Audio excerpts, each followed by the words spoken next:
ಶ್ರೀಗುರುಭ್ಯೋ ನಮಃ. ಹರಿ ಓಂ. ನಾರಾಯಣಾಯ ಪರಿಪೂರ್ಣಗುಣಾರ್ಣವಾಯ ವಿಶ್ವೋದಯಸ್ಥಿತಿಲಯೋನ್ನಿಯತಿಪ್ರದಾಯ ಜ್ಞಾನಪ್ರದಾಯ ವಿಬುಧಾ ಸುರಸೌಖ್ಯದುಃಖಸತ್ಕಾರಣಾಯ ವಿತತಾಯ ನಮೋ ನಮಸ್ತೆ. ಗುರುಭಾವಂ ವ್ಯಂಜಯಂತಿ ಭಾತಿ ಶ್ರೀಜಯತೀರ್ಥವಾಕ್ ಅರ್ಥಿಕಲ್ಪಿತಕಲ್ಪೋಯಂ ಪ್ರತ್ಯರ್ಥಿಗಜಕೇಸರಿ ವ್ಯಾಸತೀರ್ಥಗುರುರ್ಭೂಯಾತ್ ಅಸ್ಮದಿಷ್ಟಾರ್ಥಸಿದ್ಧಯೇ. ಪ್ರಣಮತ್ಕಾಮಧೇನುಂ ಚ ಭಜತ್ ಸುರತರೂಪಮಂ ಶ್ರೀ ಭಾವಬೋಧಕೃತ್ಪಾದಚಿಂತಾಮಣಿಮುಪಾಸ್ಮಹೇ. ಪೂಜ್ಯಾಯ ರಾಘವೇಂದ್ರಾಯ ಸತ್ಯಧರ್ಮರತಾಯ ಚ ಭಜತಾಂ ಕಲ್ಪವೃಕ್ಷಾಯ ನಮತಾಂ ಕಾಮಧೇನವೇ. ಸತ್ಯಾಭಿಘ್ನಕರಾಬ್ಜೋತ್ಥಾನ್ ಪಂಚಾಶತ್ವರ್ಷಪೂಜಕಾನ್ ಸತ್ಯಪ್ರಮೋದತೀರ್ಥಾರ್ಯಾನ್ ನೌಮಿನ್ಯಾಯಸುಧಾರತಾನ್. ಯೈರಹಂ ಶುಕವತ್ ಸಮ್ಯಕ್ ಶಿಕ್ಷಿತೋಸ್ಮಿ ಕೃಪಾಲುಭಿಃ ಶ್ರೀಮತ್ಸತ್ಯಾತ್ಮತೀರ್ಥಾರ್ಯಾನ್ ವಂದೇ ವಿದ್ಯಾ ಗುರುನ್ ಮಮ. ಹರಿ.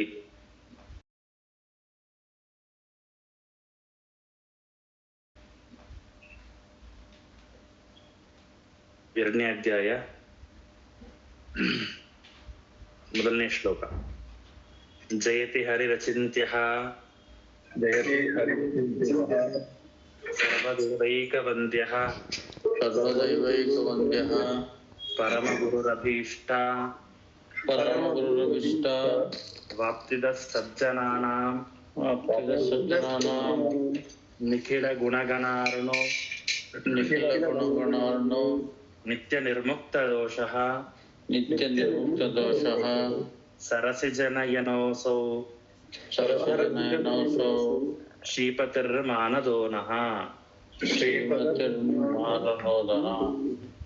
ಭಗವಂತನ ಜಯತಿ ಹರಿಹಿ ಅಚಿಂತ್ಯಃ ಸರ್ವದೇವೈಕವಂದ್ಯಃ. ಭಗವಂತ ಹರಿಹಿ ಅಚಿಂತ್ಯಃ, ಸರ್ವೋತ್ತಮನಾದಂತಹ ಸರ್ವ ಸದಾಗಮ ಪ್ರತಿಪಾದ್ಯತ್ವಂ, ಎಲ್ಲ ಸದಾ ಆಗಮಗಳಿಂದ ಪ್ರತಿಪಾದ್ಯನಾದಂತಹ ಈ ಯಾವ ಭಗವಂತನಿದ್ದಾನೆ, ಜಯತಿ ಇತರ ಶಬ್ದಕ್ಕೆ ಉತ್ಕೃಷ್ಟ ಅಂದ್ರೆ ಶ್ರೇಷ್ಠನಾಗಿದ್ದಾನೆ ಅಂತ ಹೇಳ್ತಾ ಇದ್ದಾರೆ. ಈ ಸರ್ವೋತ್ತಮನಾದಂತಹ ಯಾವ ಭಗವಂತ ಅವನು ಅಚಿಂತ್ಯ, ಅವನು ಯಾರಿಗೂ ಕೂಡ ಸಂಪೂರ್ಣವಾಗಿ ತಿಳಿಯಲು ಸಾಧ್ಯ ಇಲ್ಲ ಭಗವಂತನನ್ನ. ಸರ್ವದೇವೈಕ ವಂದ್ಯ, ಎಲ್ಲ ದೇವತೆಗಳಿಂದ ವಂದ್ಯನಾದವನು ಭಗವಂತ. ಪರಮಘು ಅಭೀಷ್ಟ ವಾಪ್ತಿದ ಸಜ್ಜನಾನ, ಎಲ್ಲ ಸಜ್ಜನರಿಗೆ ಎಲ್ಲ ಅಭೀಷ್ಟಗಳನ್ನು ಪರಮಗುರು ಅಭೀಷ್ಟ ವಾಪ್ತಿತಃ ಸಜ್ಜನಾನ. ಪರಮಗುರು ಅಂದ್ರೆ ಗುರುಗಳಿಗೂ ಗುರುಗಳು ಅಂದ್ರೆ ಬ್ರಹ್ಮದೇವರಿಗೂ ಗುರು ಆದವನು ಭಗವಂತ. ಅಭೀಷ್ಟತಃ ವಾಪ್ತಿತಃ ಸಜ್ಜನಾನ, ಎಲ್ಲ ಸಜ್ಜನರಿಗೆ ಅಭೀಷ್ಟವಾದನ್ನು ಕೊಡುವನು ಈ ಯಾವ ಭಗವಂತ ಇದ್ದಾನೆ. ನಿಖಿಲ ಗುಣಗಣಾರ್ಣೋ ನಿತ್ಯ ನಿರ್ಮುಕ್ತ ದೋಷಃ. ನಿಖಿಲ ಗುಣಗಣಾರ್ಣಃ, ಎಲ್ಲ ಗುಣಗಳಿಗೂ ಕೂಡ ಅರ್ಣ, ಎಲ್ಲ ಗುಣಗಳಲ್ಲಿಯೂ ಕೂಡ ಅರ್ಣ ಅಂತ ಸಮುದ್ರದಂತೆ ಇದ್ದಾನೆ ಭಗವಂತ. ಅಷ್ಟೇ ಅಲ್ಲ, ನಿತ್ಯ ನಿರ್ಮುಕ್ತ ದೋಷಃ, ಭಗವಂತನಲ್ಲಿ ಯಾವ ದೋಷವಿಲ್ಲ, ದೋಷಗಳಿಂದ ಸದಾ ದೋಷಗಳಿಂದ ಮುಕ್ತನಾಗಿದ್ದಾನೆ. ಸರಸಿಜನಯನೋಸೋ ಶ್ರೀಪತಿರ್ಮಾನದೋನಃ. ಸರಸಿಜನಯನಃ ಅಂತಂದ್ರೆ ಅಸೌ, ಈ ಭಗವಂತನ ಈ ಏನು ಭಗವಂತನ ನೇತ್ರ ಇದೆ, ಕಣ್ಣು ಇದೆ, ಅದು ಕಮಲದಂತ ಕಣ್ಣುಗಳು ಆ ಭಗವಂತನದು. ಭಗವಂತನ ಕಣ್ಣು ಕಮಲದಂತಹ ಕಣ್ಣುಗಳು, ನೇತ್ರವುಳ್ಳವನು ಭಗವಂತ. ಅಂತಹ ಭಗವಂತ ಶ್ರೀಪತಿರ್ಮಾನದೋನಃ, ಆ ಲಕ್ಷ್ಮೀಪತಿಯ ಅಂತಹ ಭಗವಂತ ನಮಗೆ ಉತ್ತಮವಾದಂತಹ ಜ್ಞಾನವನ್ನು ಕೊಡಲಿ ಎಂಬುದಾಗಿ ಶ್ರೀಮದಾಚಾರ್ಯರು ಎರಡನೇ ಅಧ್ಯಾಯದ ಮೊದಲನೇ ಶ್ಲೋಕವನ್ನ ಹೇಳ್ತಾ ಮುಂದೆ ಹೇಳ್ತಾರೆ. ಉಕ್ತ ಪೂರ್ವೇ ಅಧ್ಯಾಯೇ ಶಾಸ್ತ್ರಾಣಾಂ ನಿರ್ಣಯ ಪರೋ ದಿವ್ಯಃ ಅಥ ಭಾರತವಾಕ್ಯಾನೇತರೇವಾದ್ಯವಸ್ಯಂತೆ. ಭಗವಂತನ ಉಕ್ತ ಪೂರ್ವೇ ಅಧ್ಯಾಯೇ ಶಾಸ್ತ್ರಾಣಾಂ ನಿರ್ಣಯ ಪರೋ ದಿವ್ಯ. ಹಿಂದಿನ ಮೊದಲನೇ ಅಧ್ಯಾಯದಲ್ಲಿ ಏನ್ ಹೇಳಿದ್ದಾರೆ ಅಂತಂದ್ರೆ, ಪೂರ್ವ ಅಧ್ಯಾಯ ಅರ್ಥ ಅನುವಾದಕ ಪೂರ್ವ ಉತ್ತರಾಧ್ಯಾಯ ಸಂಗತಿ ಪರಃ ಸರ್ವೋತ್ಕೃಷ್ಟ ಪ್ರತಿಪಾದಕ. ಹಿಂದಿನ ಪ್ರಥಮಾಧ್ಯಾಯದಲ್ಲಿ ಏನ್ ಮಾಡಿದಂತೆ ಆಯ್ತು ಅಂತಂದ್ರೆ ಭಗವಂತನೇ ಸರ್ವೋತ್ತಮ ಅನ್ನುವಂತಹ ಭಗವಂತನೇ ಸರ್ವೋತ್ತಮ ಎನ್ನುವುದು ಎಲ್ಲ ಶಾಸ್ತ್ರಗಳಲ್ಲಿ ಎಲ್ಲ ವೇದಗಳಲ್ಲಿ ಪ್ರತಿಪಾದ್ಯವಾಗಿದೆ ಅನ್ನೋದನ್ನ ಹೇಳಿದ್ದಾರೆ. ಏನ್ ಹೇಳಿದ ಹಿಂದಿನ ಅಧ್ಯಾಯದಲ್ಲಿ ಅಂತ ನಾವೆಲ್ಲ ಕೇಳಿದ್ವಿ. ಎಲ್ಲ ವೇದ ಮಂತ್ರಗಳು, ಎಲ್ಲ ಭಾರತಗಳು, ಎಲ್ಲ ಪಂಚರಾತ್ರಗಳು ಕೂಡ ಭಗವಂತನೇ ಸರ್ವೋತ್ತಮ ಎನ್ನುವಂತಹ ವಿಷಯದಲ್ಲಿ ಕೊಂಡಾಡ್ತಾ ಇದೆ ಎನ್ನುವಂತಹ ವಿಷಯವನ್ನ ಪ್ರಥಮಾಧ್ಯಾಯದಲ್ಲಿ ಹೇಳಿದ್ರು. ಅದಾದ ಮೇಲೆ ಹಿಂದಿನ ಅಧ್ಯಾಯದಲ್ಲಿ ಭಗವಂತನ ಸರ್ವೋತ್ತಮತ್ವ ಹೇಳಿದಂತೆ ಆಯ್ತು. ಈಗ ಏನ್ ಹೇಳ್ತಿದ್ದಾರೆ ಅಂತ, ಏತೈರೇವ ಭಾರತ ವಾಕ್ಯೈರೇವ ಅನ್ಯವಾಕ್ಯಾನಾಂ ಅಲ್ಪತ್ವಾತ್. ಈಗ ಏನ್ ಹೇಳ್ತಾ ಇದಾರೆ ಅಂದ್ರೆ, ಅಥ ಭಾರತ ವಾಕ್ಯೈ ಅನ್ಯೈಹಿ ಏತೈವ ಅಧ್ಯವಸ್ಯಂತೆ ಅಂತ ಹೇಳ್ತಾ ಇದಾರೆ. ಏನು ಅಂತಂದ್ರೆ, ಈ ಮಹಾಭಾರತದ ತಾತ್ಪರ್ಯ ಗ್ರಂಥವನ್ನ ನಾವೇನ್ ಅಧ್ಯಯನ ಮಾಡ್ತಾ ಇದೀವಿ, ಇಲ್ಲಿ ಈ ಭಾರತ ವಾಕ್ಯ ಅಂದ್ರೆ ಮೂಲ ಮಹಾಭಾರತದ ವಾಕ್ಯಗಳಿಗೆ, ಶ್ಲೋಕಗಳಿಗೆ ಮತ್ತು ಬೇರೆ ಬೇರೆ ಪುರಾಣದಲ್ಲಿ ಬರ್ತಕ್ಕಂತಹ ಏನು ವಾಕ್ಯಗಳಿದೆ ಅದನ್ನ ನಿರ್ಣಯ ಮಾಡ್ತಾ ಇದ್ದಾರೆ ಈ 2ನೇ ಅಧ್ಯಾಯದಲ್ಲಿ ಅಂತ. ಅಥ ಭಾರತ ವಾಕ್ಯಾನ್ ಅನ್ಯೈಹಿ ಏತೈರೇವ ಅಧ್ಯವಸ್ಯಂತೆ. ಮಹಾಭಾರತದ ವೇದವ್ಯಾಸ ದೇವರು ರಚನೆ ಮಾಡಿರ್ತಕ್ಕಂತಹ ಮಹಾಭಾರತ, ಆ ಮಹಾಭಾರತದಲ್ಲೇ ಬರ್ತಕ್ಕಂತಹ ವಾಕ್ಯಗಳು ಹಾಗೂ ಬ್ರಹ್ಮಾಂಡ ಪುರಾಣ, ಮಾರ್ಕಂಡೇಯಾದಿ ಪುರಾಣಗಳಲ್ಲಿ ಬರ್ತಕ್ಕಂತಹ ವಾಕ್ಯಗಳು ಎಲ್ಲವೂ ಕೂಡ ಏನಾಗಿದೆ ಅಂತಂದ್ರೆ ಈ ಮಹಾಭಾರತದಲ್ಲಿ ಹೇಳಿರ್ತಕ್ಕಂಥದ್ದನ್ನೇ ಅವಲಂಬಿಸಿಕೊಂಡು ಹೋಗ್ತಾ ಇದೆ ಅಂತನ್ನೋದನ್ನ ಈ 2ನೇ ಅಧ್ಯಾಯದಲ್ಲಿ ಹೇಳಿಕ್ ಪ್ರಾರಂಭ ಮಾಡ್ತಾ ಇದ್ದಾರೆ. ಕ್ವಚಿತ್ ಗ್ರಂಥಾನ್ ಪ್ರಕ್ಷಿಪಂತಿ ಕ್ವಚಿದಂತರಿತಾನಪಿ ಕುರ್ಯುಃ ಕ್ವಚಿಚ್ಚ ವ್ಯತ್ಯಾಸಂ ಪ್ರಮಾದಾತ್ ಕ್ವಚಿದನ್ಯಥಾ. ಏನು ಅಂದ್ರೆ, ಕ್ವಚಿತ್ ಗ್ರಂಥಾನ್ ಪ್ರಕ್ಷಿಪಂತಿ, ಈ ಭಾರತ ವಾಕ್ಯಗಳ ನಿರ್ಣಯ ಮಾಡಿ ಹೊರಟಿದ್ದಾರೆ. ಈಗ ಭಾರತ ವಾಕ್ಯಗಳು ನಿರ್ಣಯ ಅಂತಂದ್ರೆ ನೋಡ್ರಿ, ಮಹಾಭಾರತ ಇದು ಮೂಲ ಗ್ರಂಥ. ಆ ಮಹಾಭಾರತದ ಮೂಲ ಗ್ರಂಥದಲ್ಲಿ ಇರ್ತಕ್ಕಂತಹ ಕೆಲವೊಂದು ಘಟನೆಗಳು, ಕೆಲವೊಂದು ವಾಕ್ಯಗಳು, ಸಂಶಯ ಬರ್ತಕ್ಕಂತಹ ಪ್ರಸಂಗಗಳು, ಅದು ಎಲ್ಲವನ್ನು ಕೂಡ ಶ್ರೀಮದಾಚಾರ್ಯ ಏನ್ ಮಾಡಿ ಹೊರಟಿದ್ದಾರೆ, ನಿರ್ಣಯ ಮಾಡಿ ಹೊರಟಿದ್ದಾರೆ. ಯಾಕೆ? ಕಿಮರ್ಥಂ ಕ್ರಿಯತೆ, ಯಾಕೆ ಇದನ್ನ ಯಾಕೆ ಮಾಡ್ತಾ ಇದಾರೆ?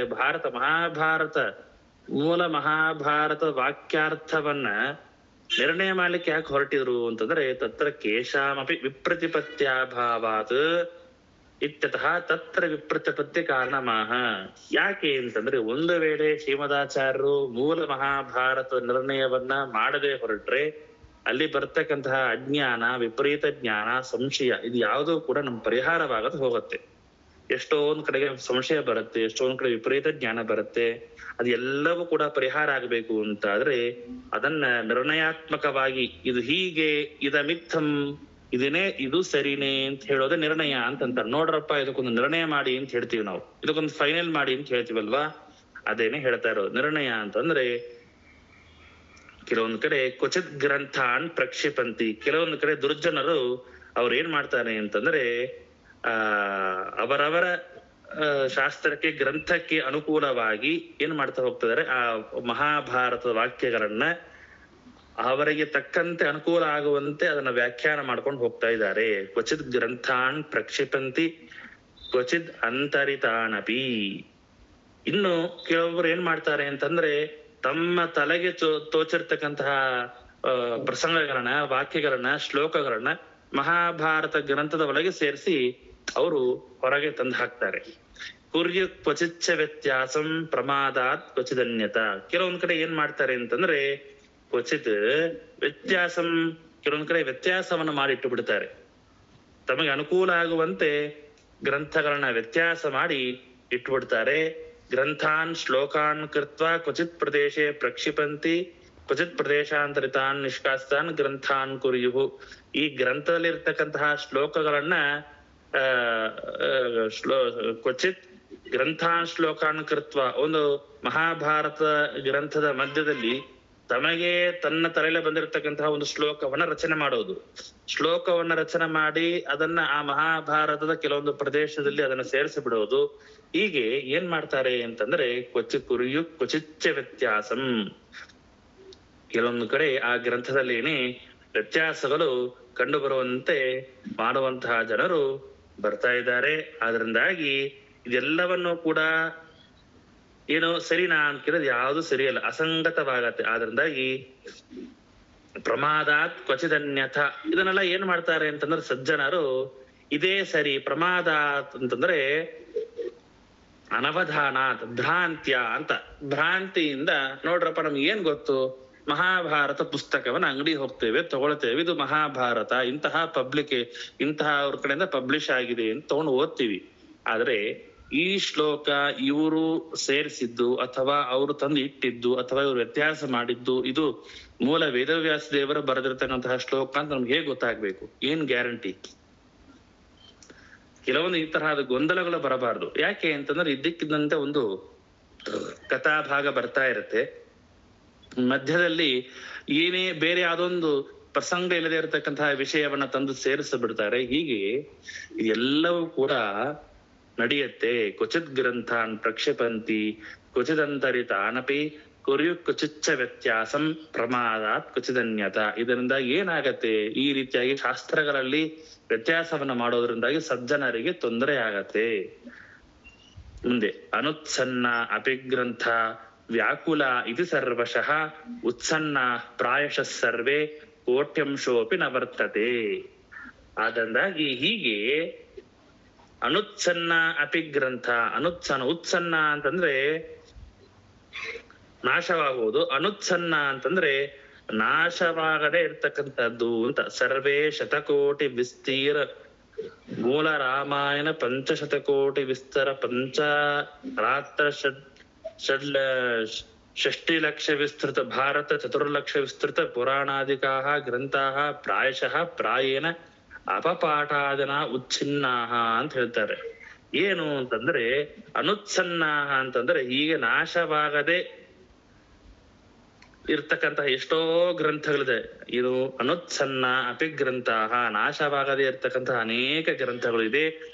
ಆ ಗ್ರಂಥಗಳು ಕೂಡ ಏನಾಗ್ತಾ ಇದೆ, ವ್ಯಾಕುಲ ಇತಿ ಸರ್ವಶಃ ಅಸ್ತವ್ಯಸ್ತ ಆಗೋಕ್ಕೆ ಸಾಧ್ಯವಿದೆ ಅಂತ ಹೇಳ್ತಾರೆ. ವ್ಯಾಕುಲ ಅಂದ್ರೆ ಹೆಚ್ಚು ಕಡಿಮೆ ಆಗ್ಲಿಕ್ಕೆ ಸಾಧ್ಯವಿದೆ. ಆದ್ರಿಂದಾಗಿ ಉತ್ಸನ್ನ ಪ್ರಾಯಶಃ ಸರ್ವೇ ಕೋಟ್ಯಂಶೋಪಿ ನ ವರ್ತತೆ ಅಂತ. ಅಂದಾಗಿ ಏನು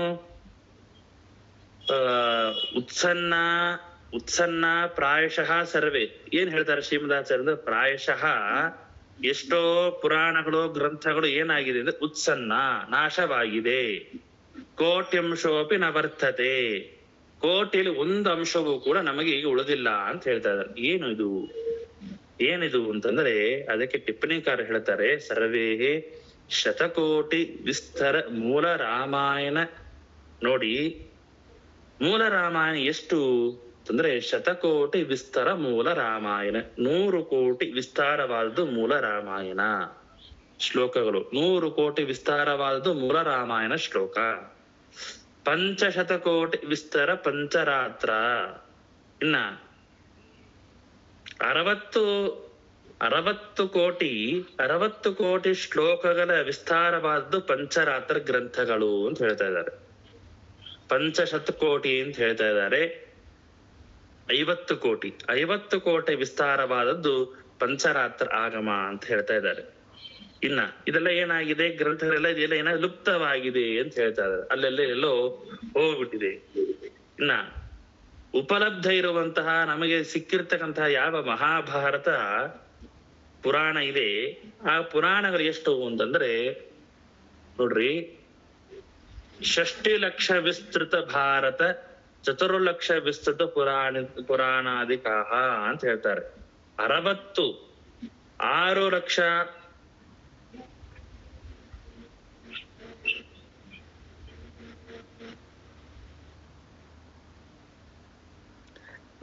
ಷಷ್ಟಿ ಲಕ್ಷ ವಿಸ್ತೃತ ಭಾರತ, 6 ಲಕ್ಷ ವಿಸ್ತಾರವಾದಂತಹ ಮಹಾಭಾರತದ ಶ್ಲೋಕಗಳಿರ್ತಕ್ಕಂತಹ ಗ್ರಂಥ ಭಾಗ.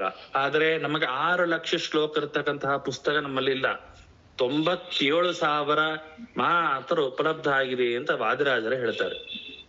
ನೋಡ್ರಿ, 6 ಲಕ್ಷ ಶ್ಲೋಕಗಳಿರ್ತಕ್ಕಂತಹ ಮಹಾಭಾರತ ಎಲ್ಲಿ ಹೋಯ್ತು? ನಮ್ಮಲ್ಲಿ ಈಗ ಉಪಲಬ್ಧ ಆಗಿರೋದು ಸಿಕ್ಕಿರೋದು ಎಷ್ಟಾಗಿದೆ? 96 ಲಕ್ಷಗಳು ಮಾತ್ರ ಉಪಲಬ್ಧ ಆಗಿದೆ. ಅಷ್ಟೇ ಅಲ್ಲ, 4 ಲಕ್ಷ ವಿಸ್ತೃತ ಪುರಾಣಾದಿಗಾಹ, ಈ ಮಹಾಭಾರತ ಮೂಲ ರಾಮಾಯಣ ಬಿಟ್ಟು ಪಂಚರಾತ್ರವನ್ನು ಬಿಟ್ಟು ಮತ್ತೆ 4 ಲಕ್ಷ ವಿಸ್ತಾರವಾದಂತಹ ಪುರಾಣಗಳು ಇದೆ. ಹೀಗೆ ಏನಾಯ್ತು, ಎಲ್ಲಿ ಹೋಯ್ತು ಹಾಗಾದ್ರೆ? ನೋಡ್ರಿ, ಶತಕೋಟಿ ಶ್ಲೋಕಗಳುಳ್ಳಂತಹ ಮೂಲ ರಾಮಾಯಣ ಈಗ ಇಲ್ಲ. ಅದ್ರಲ್ಲಿ ಎಷ್ಟೋ ಶ್ಲೋಕಗಳು, ಎಷ್ಟೋ ಗ್ರಂಥಗಳು, ಎಷ್ಟೋ ಪುಸ್ತಕಗಳು ಎಲ್ಲ ನಾಶವಾಗಿ ಬೇರೆಯವರ ಕೈಯಲ್ಲಿ ಸಿಕ್ಕು ಅದೆಲ್ಲವೂ ಕೂಡ ಎಲ್ಲೆಲ್ಲೋ ಹೋಗಿ ದೇವರ ಗುರುಗಳ ಅನುಗ್ರಹದಿಂದ ಇಷ್ಟು ನಮ್ಮ ಕೈಯಲ್ಲಿ ಉಳ್ಕೊಂಡಿದೆ. ಇದನ್ನೇ ಶ್ರೀಮದಾಚಾರ್ಯ ಹೇಳ್ತಾ ಇದ್ದಾರೆ.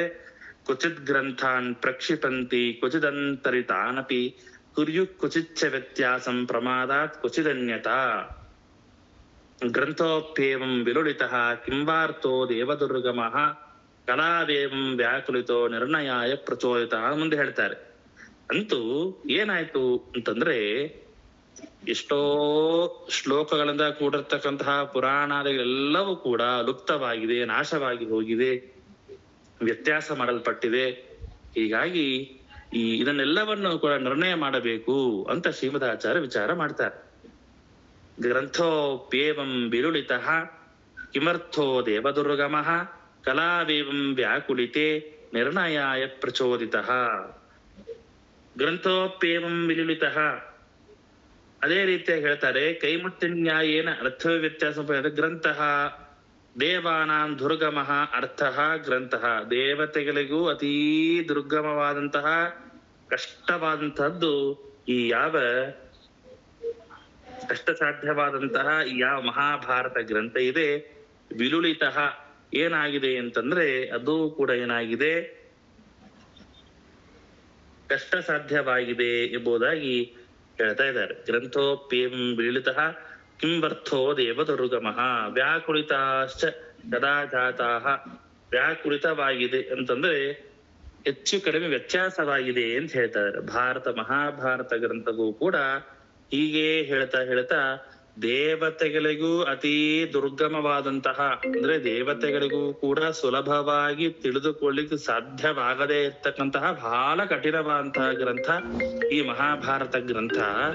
ಈ ಮಹಾಭಾರತ ಗ್ರಂಥವೂ ಕೂಡ ಏನಾಗಿದೆ, ವಿಲುಳಿತಃ ಏನಾಗಿದೆ, ಕಷ್ಟ ಸಾಧ್ಯವಾಗಿದೆ, ಅರ್ಥಗಳೆಲ್ಲವೂ ಕೂಡ ವ್ಯತ್ಯಾಸವಾಗಿದೆ ಎಂಬುದಾಗಿ ಹೇಳ್ತಾ ಇದ್ದಾರೆ. ಹೇಳ್ತಾ ಕಲಾವೇವಂ ವ್ಯಾಕುಲಿತೆ ನಿರ್ಣಯಾಯ ಪ್ರಚೋದಿತಃ.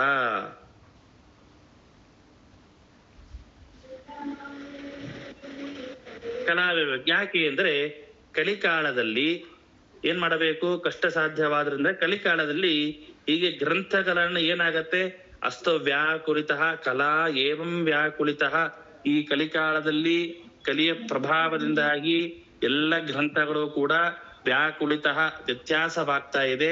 ಹೀಗ ಆಗ್ತಾ ಹೋದ್ರೆ ಬಹಳ ಕಷ್ಟವಾಗತ್ತೆ ಅಂತ ಹೇಳಿ ನಿರ್ಣಯಾಯ ಪ್ರಚೋದಿತಃ, ಈ ಮಹಾಭಾರತ ಗ್ರಂಥದವನ್ನ ನಿರ್ಣಯ ಮಾಡಬೇಕು ಅಂತ ಶ್ರೀಮದಾಚಾರ್ಯ ವಿಚಾರ ಮಾಡ್ತಾ ಇದ್ದಾರೆ.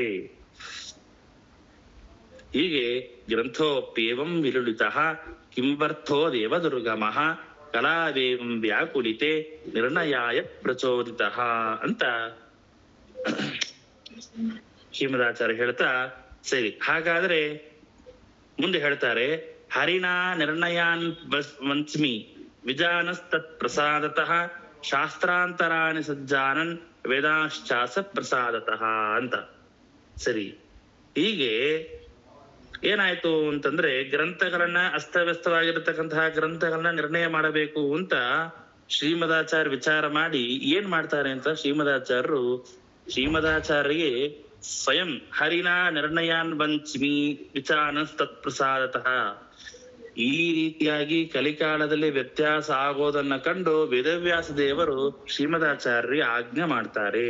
ಏನು, ಸಾಕ್ಷಾತ್ ಹರಿನಾ ಸ್ವಯಂ ಸಾಕ್ಷಾತ್ ವೇದವ್ಯಾಸ ದೇವರು ಏನ್ ಮಾಡ್ತಾರೆ, ಶ್ರೀಮದಾಚಾರ್ಯ ಆದೇಶ ಮಾಡ್ತಾರೆ. ನಿರ್ಣಯ ಗ್ರಂಥವನ್ನು ರಚನೆ ಮಾಡಬೇಕು ಎಂಬುದಾಗಿ ಶ್ರೀಮದಾಚಾರ್ಯ ಆಜ್ಞೆ ಮಾಡಿದಾಗ ಅವರ ಅನುಗ್ರಹದಿಂದಾಗಿ, ವೇದವ್ಯಾಸ ದೇವರ ಅನುಗ್ರಹದಿಂದಾಗಿ ಶ್ರೀಮದಾಚಾರ್ಯರು ಈ ಎಲ್ಲ ಸಂಪೂರ್ಣವಾದಂತಹ ಮಹಾಭಾರತಕ್ಕೆ ಅರ್ಥದ ನಿರ್ಣಯವನ್ನ ಮಾಡಿದ್ದಾರೆ. ಹರಿನಾ ನಿರ್ಣಯಾನ್ ವಂಚ್ಮಿ ವಿಚಾನಸ್ ತತ್ ಪ್ರಸಾದತಃ. ವಿಜಾನನ್ ಅಂದ್ರೆ ವಿಜಾನನ್ ನಿರ್ಣಯಾನ್ ನಿರ್ಣಯ ಮಾಡಬೇಕು ಅಂತ ತತ್ಪ್ರಸಾದತಃ ಭಗವಂತನ ಪ್ರಸಾದದಿಂದಾಗಿ ಅನುಗ್ರಹದಿಂದಾಗಿ ಮಾಡಬೇಕು ಅಂತ ನಾನು ಹೊರಟಿದ್ದೇನೆ. ಶಾಸ್ತ್ರಾಂತರಾಣಿ ಸಂಜಾನನ್ ವೇದಾಶ್ಚಾಸ ಪ್ರಸಾದತಃ, ಭಗವಂತನ ಅನುಗ್ರಹದಿಂದಾಗಿ ನಿರ್ಣಯ ಮಾಡಬೇಕು ಅಂತ ಹೊರಟಂತಹ ನಾನು ವೇದಗಳಿಂದ ಪಂಚರಾತ್ರ ಮೊದಲಾದಗಳಿಂದ ಏನ್ ಮಾಡಿದೆ ಅಂತಂದ್ರೆ ಈ ಎಲ್ಲವನ್ನು ಕೂಡ ಶಾಸ್ತ್ರಗಳನ್ನ ನಾನು ಉತ್ಸನ್ನ ಶಾಸ್ತ್ರ ಎಲ್ಲವನ್ನು ಕೂಡ ತಿಳಿದೆ ಎಂಬುದಾಗಿ ಶ್ರೀಮದಾಚಾರ್ಯ ಹೇಳ್ತಾರೆ. ಅಂದ್ರೆ ಏನು ಅಂದ್ರೆ ವೇದವ್ಯಾಸ ದೇವರು ಶ್ರೀಮದಾಚಾರ್ಯ ಆಜ್ಞೆ ಮಾಡ್ತಾರೆ ಏನು ಅಂತ ನೋಡ್ರಿ, ನೋಡಪ್ಪ ಎಲ್ಲ ಪುರಾಣಗಳಲ್ಲೆಲ್ಲವೂ ಕೂಡ ಲುಪ್ತವಾಗಿದೆ, ವ್ಯತ್ಯಾಸವಾಗ್ತಾ ಇದೆ, ಶ್ಲೋಕಗಳು ಬದಲಾವಣೆ ಆಗ್ತಾ ಇದೆ, ಶ್ಲೋಕಗಳು ಎಲ್ಲವೂ ಕೂಡ ನಶಿಸಿ ಹೋಗ್ತಾ ಇದೆ. ಅದರಿಂದಾಗಿ ಸಜ್ಜನರಿಗೆ ವಿಪರೀತ ಜ್ಞಾನ ಆಗ್ತಾ ಇದೆ. ಇದೆಲ್ಲವನ್ನು ಕೂಡ ನಿರ್ಣಯ ಮಾಡಬೇಕು ಅಂತ ಶ್ರೀಮದಾಚಾರ್ಯರಿಗೆ ವೇದವ್ಯಾಸ ದೇವರು ಆಜ್ಞೆ ಮಾಡ್ತಾರೆ. ಆ ಭಗವಂತನ ಆಜ್ಞೆಯಿಂದಾಗಿ ಅಸ್ಯ ಪ್ರಸಾದಾದತಃ ಶಾಸ್ತ್ರಾಂತರಾಣಿ ಉತ್ಸನ್ನ ಶಾಸ್ತ್ರಾಣಿ ಸರ್ವವೇದಾಂಶ ಜಾನನ್. ಶ್ರೀಮದಾಚಾರ್ಯ ಏನ್ ಮಾಡ್ತಾರೆ ಅಂತ ಹಾಗ ಅಂತ ಹೇಳಿ ಅವಾಗ ಅವರು ಹುಡುಕಕ್ ಶುರು ಮಾಡ್ತಾರೆ. ಯಾವ ಯಾವ ವೇದಗಳು, ಯಾವ ಶಾಸ್ತ್ರ ಲುಪ್ತವಾಗಿದೆ, ವ್ಯತ್ಯಾಸವಾಗಿದೆ, ವಿಪರೀತವಾಗಿದೆ ಅಂತ ಎಲ್ಲವನ್ನ ಹುಡುಕ್ಲಿಕ್ಕೆ ಪ್ರಾರಂಭ ಮಾಡ್ತಾ ಇದ್ದಾರೆ. ಶಾಸ್ತ್ರಾಂತರಾಣಿ ಸಂಜಾನನ್ ವೇದಾಶ್ಚ ಅಸ್ಯ ಪ್ರಸಾದತಃ ಅಂತ ಎಲ್ಲ ವೇದಗಳನ್ನ ಪಂಚರಾತ್ರದ ಆಗುವ ಎಲ್ಲವನ್ನು ಕೂಡ ನಾನು ತಿಳಿಯುತ್ತೇನೆ ಅಂತೇಳಿ ಶ್ರೀಮದಾಚಾರ್ಯರು ಪ್ರವೃತ್ತರಾಗ್ತಾರೆ. ಆಗ ದೇಶೇ ದೇಶೇ ತಥಾ ಗ್ರಂಥಾನ್ ದೃಷ್ಟ್ವಾ ಚೈವ ಪೃಥಕ್ ವಿಧಾನ್ ಯಥಾ ಸ ಭಗವಾನ್ ವ್ಯಾಸಃ ಸಾಕ್ಷಾನ್ ನಾರಾಯಣ ಪ್ರಭು. ಶ್ರೀಮದಾಚಾರ್ಯರು ನ ಕೇವಲಂ ಜ್ಞಾನದೃಷ್ಟೇವ ಶಾಸ್ತ್ರದರ್ಶನಮಪಿ ತು ಪ್ರತ್ಯಕ್ಷತೋಪಿ ನಿರ್ಣಯಕ ಶಾಸ್ತ್ರಜ್ಞಾನಂ ಸ್ಥಿತ್ಯಾಹ. ಶ್ರೀಮದಾಚಾರ್ಯ ತಿಳಿದುಕೊಂಡ್ರೆ ಜ್ಞಾನ ತಮ್ಮ ಸ್ವಂತ ಜ್ಞಾನ ದೃಷ್ಟಿಯಿಂದಲೇನೆ ಅವ್ರಿಗೆ ಶಾಸ್ತ್ರ ದರ್ಶನ ಆಗ್ತಾ ಇತ್ತು.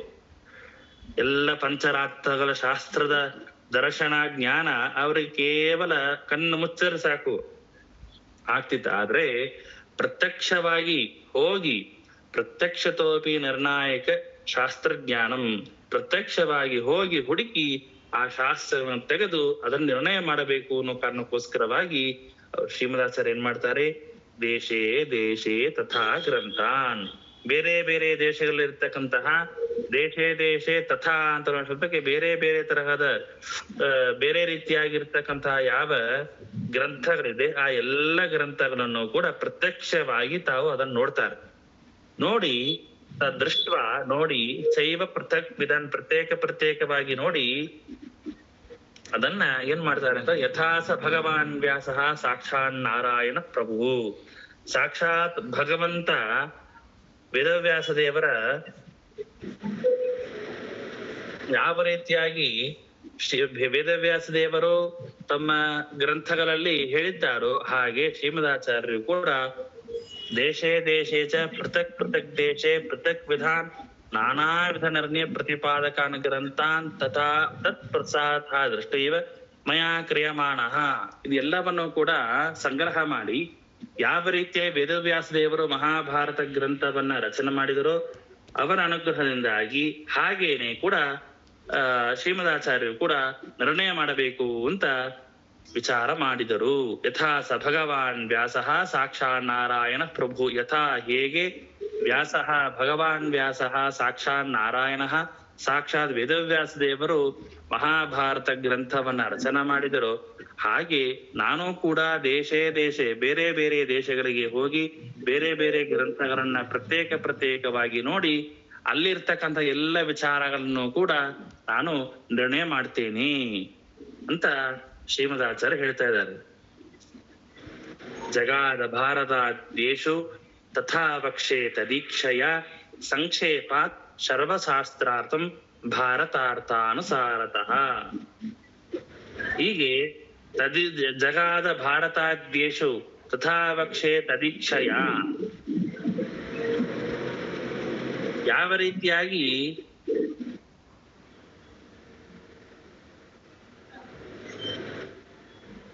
ವೇದವ್ಯಾಸ ದೇವರು ಅದೇ ಯಾವ ರೀತಿಯ ಭಾರತ ಯಥಾವಕ್ಷೆ ಈಕ್ಷಯ ಹಾಗೆ ಯಾವ ರೀತಿಯಾಗಿ ವೇದವ್ಯಾಸ ದೇವರು ಭಾರತಾದಿ ಗ್ರಂಥವನ್ನ ಹೇಳಿ ಬರೆದರೋ ಬಹುತ್ವೇ ಅನುಪಾದೇಯ ತ್ಯಾಜ್ತಿ ಸಂಕ್ಷೇಪ ಯದ್ವಾ ಮಯಾ ಕ್ರಿಯಮಾನಃ ನಿರ್ಣಯಃ. ಶ್ರೀಮಾಸರು ಹೇಳ್ತಾರೆ, ಸರ್ವೇಷಾಂ ಶಾಸ್ತ್ರಾಂ ಅರ್ಥಂ ವಕ್ಷೆ ವಿರೋಧೇ ತವ ನಿರ್ಣಾಯಕಂ ಕಿಂ ಈಕ್ಷಯ ತದೀಕ್ಷಯ ತದ್ದತ್ತ ಜ್ಞಾನೇನ ತತ್ ಪ್ರೇರಣೆಯ. ಇಲ್ಲಿ ತದೀಕ್ಷಯ ಅಂತ ಶಬ್ದ ಇದೆ. ತದೀಕ್ಷಯ ಅಂದ್ರೆ ಏನು ಅಂದ್ರೆ ತದ್ದತ್ತ ಜ್ಞಾನೇನ ಅಂತ ಹೇಳ್ತಾರೆ. ತದ್ದತ್ತ ಜ್ಞಾನೇನ ಅಂತಂದ್ರೆ ವೇದವ್ಯಾಸ ದೇವರು ಕೊಟ್ಟ ಜ್ಞಾನದಿಂದ ಅಂತ ಅರ್ಥ. ತತ್ ಪ್ರೇರಣೆಯಾವ ಅಂತ ಹೇಳ್ತಾರೆ. ಅಥವಾ ವೇದವ್ಯಾಸ ದೇವರ ಪ್ರೇರಣೆಯಿಂದ ಭಾರತಾದ್ವೇಷ ಗ್ರಂಥೇಶು ಭಾರತಾದಿ ಮೊದಲಾಂತಹ ಗ್ರಂಥಗಳಲ್ಲಿ ವ್ಯಾಸಃ ಮಾಂ ಯಥಾರ್ಥಂ ಜಗಾದ. ವೇದವ್ಯಾಸ ದೇವರು ನನ್ನನ್ನು ಕುರಿತು ಹೇಳಿದ್ರು ಏನು? ಸರ್ವೇಷಾಂ ಶಾಸ್ತ್ರಾಂ ಅರ್ಥಂ ವಕ್ಷೆ ಅಂತ ವೇದವ್ಯಾಸದೇವರು ಹೇಳಿದ್ರಂತೆ. ಯಾರಿಗೆ? ಶ್ರೀಮದಾಚಾರ್ಯರಿಗೆ. ಏನು ಅಂತ? ಎಲ್ಲ ಶಾಸ್ತ್ರಗಳ ಅರ್ಥವನ್ನ ನೀನು ಸರಿಯಾಗಿ ಹೇಳು. ವಿರೋಧೆ ತವ ನಿರ್ಣಾಯಕಂ ಕಿಂ ಅಂತಂದಾಗ ವಿರೋಧ ಬರದಂತೆ ನಿರ್ಣಯವನ್ನು ಮಾಡಬೇಕು. ಯಾಕೆ ಅಂತ ಹೇಳಿದಾಗ ಭಾರತ ಐತಿ ಭಾರತ ದ್ವೇಷ ತಥಾ ಭಕ್ಷೆ ತದೀಕ್ಷಯ ಭೌತ್ವೇ ಸಂಕ್ಷೇಪ ಅಂತ ಹೇಳ್ತಾ ಇದ್ದಾರೆ. ಸಂಕ್ಷೇಪ ಯದ್ವಾ ಮಯಾ ಕ್ರಿಯಮಾನಃ ನಿರ್ಣಯವ್ಯಾಸಃ ವೇದವ್ಯಾಸ ಸಮ್ಮತಃ ಇತಿ ವದನ್ ಆದೋ ಭಾರತಾರ್ಥಾನುಸಾರೇಣ ಸಂಕ್ಷೇಪ ಸರ್ವಶಾಸ್ತ್ರಂ ವಕ್ಷ್ಯತೆ. ಯಾವ ರೀತಿಯಾಗಿ ವೇದವ್ಯಾಸ ದೇವರು ಮಹಾಭಾರತ ಗ್ರಂಥವನ್ನ ರಚನೆ ಮಾಡಿದರೋ ಹಾಗೆ ನಾನು ಕೂಡ ಆ ಮಹಾಭಾರತದ ನಿರ್ಣಯವನ್ನ ನಾನು ಅವರ ಅನುಗ್ರಹದಿಂದಾಗಿ ಅವರ ಪ್ರೇರಣೆಯಿಂದಾಗಿ ನಾನು ಸಂಕ್ಷೇಪವಾಗಿ ಮಾಡ್ತೇನೆ ಅಂತ ಹೇಳ್ತಾ ಇದ್ದಾರೆ. ಸಂಕ್ಷೇಪಾತ್ ಸರ್ವಶಾಸ್ತ್ರಾರ್ಥಂ ಭಾರತಾರ್ಥಾನುಸಾರತಃ. ಶ್ರೀ ವೇದವ್ಯಾಸ ದೇವರ ಅನುಗ್ರಹದಿಂದ ಹಾಗೆ ನಾನು ಮಾಡ್ತೇನೆ. ಭಾರತದ ಅರ್ಥಕ್ಕೆ ಅನುಸಾರವಾಗಿ ಭಾರತಾರ್ಥಾನುಸಾರತಃ ಅಂತ ವಾಕ್ಯ ಇದೆ. ಮಹಾಭಾರತದ ಅರ್ಥಕ್ಕೆ ಅನುಸಾರವಾಗಿ ಎಲ್ಲ ಶಾಸ್ತ್ರಗಳನ್ನು ಸಂಗ್ರಹ ಮಾಡಿ ನಿರ್ಣಯವನ್ನು ಮಾಡಿ ಸಂಕ್ಷೇಪವಾಗಿ ಮಾಡ್ತೇನೆ ಅಂತ ಶ್ರೀಮದಾಚಾರ್ಯರು ಈ ಗ್ರಂಥವನ್ನ ಮಾಡಿ ಹೊರಟಿದ್ದಾರೆ. ನಿರ್ಣಯ ಸರ್ವಶಾಸ್ತ್ರಾಣಾಂ ಭಾರತಂ ಪರಿಕೀರ್ತಿತಂ ಅಂತ. ಭಾರತಂ ಸರ್ವವೇದಾಶ್ಚ ತುಲಾಮಾರೋಪಿತ ಪುರ. ನಿರ್ಣಯ ಸರ್ವಶಾಸ್ತ್ರಾಣಾಂ ಭಾರತಂ ಪರಿಕೀರ್ತಿತಂ. ಎಲ್ಲ ಶಾಸ್ತ್ರಗಳಲ್ಲಿ ಭಾರತ ಭಾರತ ಅಂದ್ರೆ ಮಹಾಭಾರತ ಇದು ಅರ್ಥ ನಿರ್ಣಾಯಕವಾಗಿದೆ. ನಿರ್ಣಯ ಸರ್ವಶಾಸ್ತ್ರಾಣಾಂ ನಿರ್ಣಯ ಆಯ್ತು. ಸರ್ವಶಾಸ್ತ್ರಾಣಾಂ ಎಲ್ಲ ಪುರಾಣಗಳಲ್ಲಿ ಸರ್ವಶಾಸ್ತ್ರಾರ್ಥ ನಿರ್ಣಯಕರಣೆ ಕೋ ಹೇತು ಅಂದ್ರೆ ಎಲ್ಲ ಶಾಸ್ತ್ರವನ್ನ ನಿರ್ಣಯ ಮಾಡೋದ್ರಲ್ಲಿ ಇದು ಭಾರತ ಇದು ಪರಿಕೀರ್ತಿತಂ ಇದು ಶ್ರೇಷ್ಠವಾಗಿದೆ ಎಂಬುದಾಗಿ ಹೇಳ್ತಾ ಇದ್ದಾರೆ. ಭಾರತಂ ಸರ್ವವೇದಾಶ್ಚ ತುಲಾಂ ಆರೋಪಿತ ಪುರ.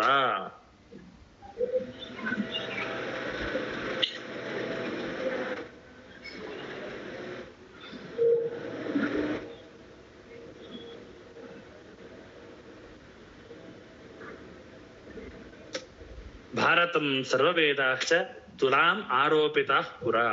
ಏನಾಯ್ತು ಅಂತಂದ್ರೆ ತುಲಾರೋಪಣವಾಯ್ತು. ಯಾವಾಗ ಈ ನಿರ್ಣಯ ಸರ್ವಶಾಸ್ತ್ರಾಣಾಂ ಭಾರತಂ ಪರಿಕೀರ್ತಿತಂ ಎಲ್ಲ ಶಾಸ್ತ್ರಗಳ ನಿರ್ಣಯ ಮಾಡಿದಾಗ ಮಹಾಭಾರತ ಇದು ಶ್ರೇಷ್ಠ ಅಂತ ಗೊತ್ತಾಯ್ತು. ಶ್ರೇಷ್ಠ ಅಂತ ಗೊತ್ತಾದಾಗ ಎಲ್ಲರೂ ಏನ್ ಮಾಡ್ತಾರೆ ಅಂತಂದ್ರೆ ಸದೃಷ್ಟಾಂತಂ ತದುತ್ತಮತ್ವ ಪ್ರತಿಪಾದಕಂ ವಿಷ್ಣು ಸರ್ವೋತ್ತತ್ವಾದಿ ಪ್ರತಿಪಾದಕಂ ಬ್ರಹ್ಮಾಂಡ ಪುರಾಣ ವಾಕ್ಯಂ ಪಠತಿ ಭಾರತಮಿತಿ. ಅದನ್ನ ದೃಷ್ಟಾಂತವಾಗಿ ತೋರಿಸ್ಕೊಡ್ಬೇಕಲ್ಲ. ಮಹಾಭಾರತ ಗ್ರಂಥ ಇದು ದೊಡ್ಡದು ಅಂತ ಹೇಳ್ತಾ ಹೋದ್ರೆ ಹೇಗೆ? ಮಹಾಭಾರತ ಇದು ಶ್ರೇಷ್ಠ ಅಂತ ಕೇವಲ ಮಾತಿನಿಂದ ಹೇಳಿದ್ರೆ ಹೇಗೆ?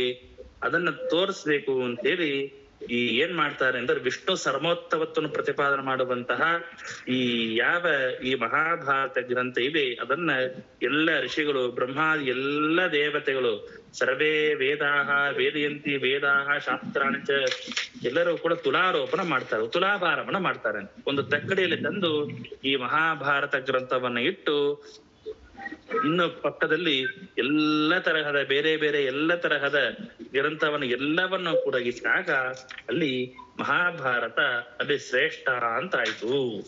ದೇವೈಹಿ ಬ್ರಹ್ಮಾದಿ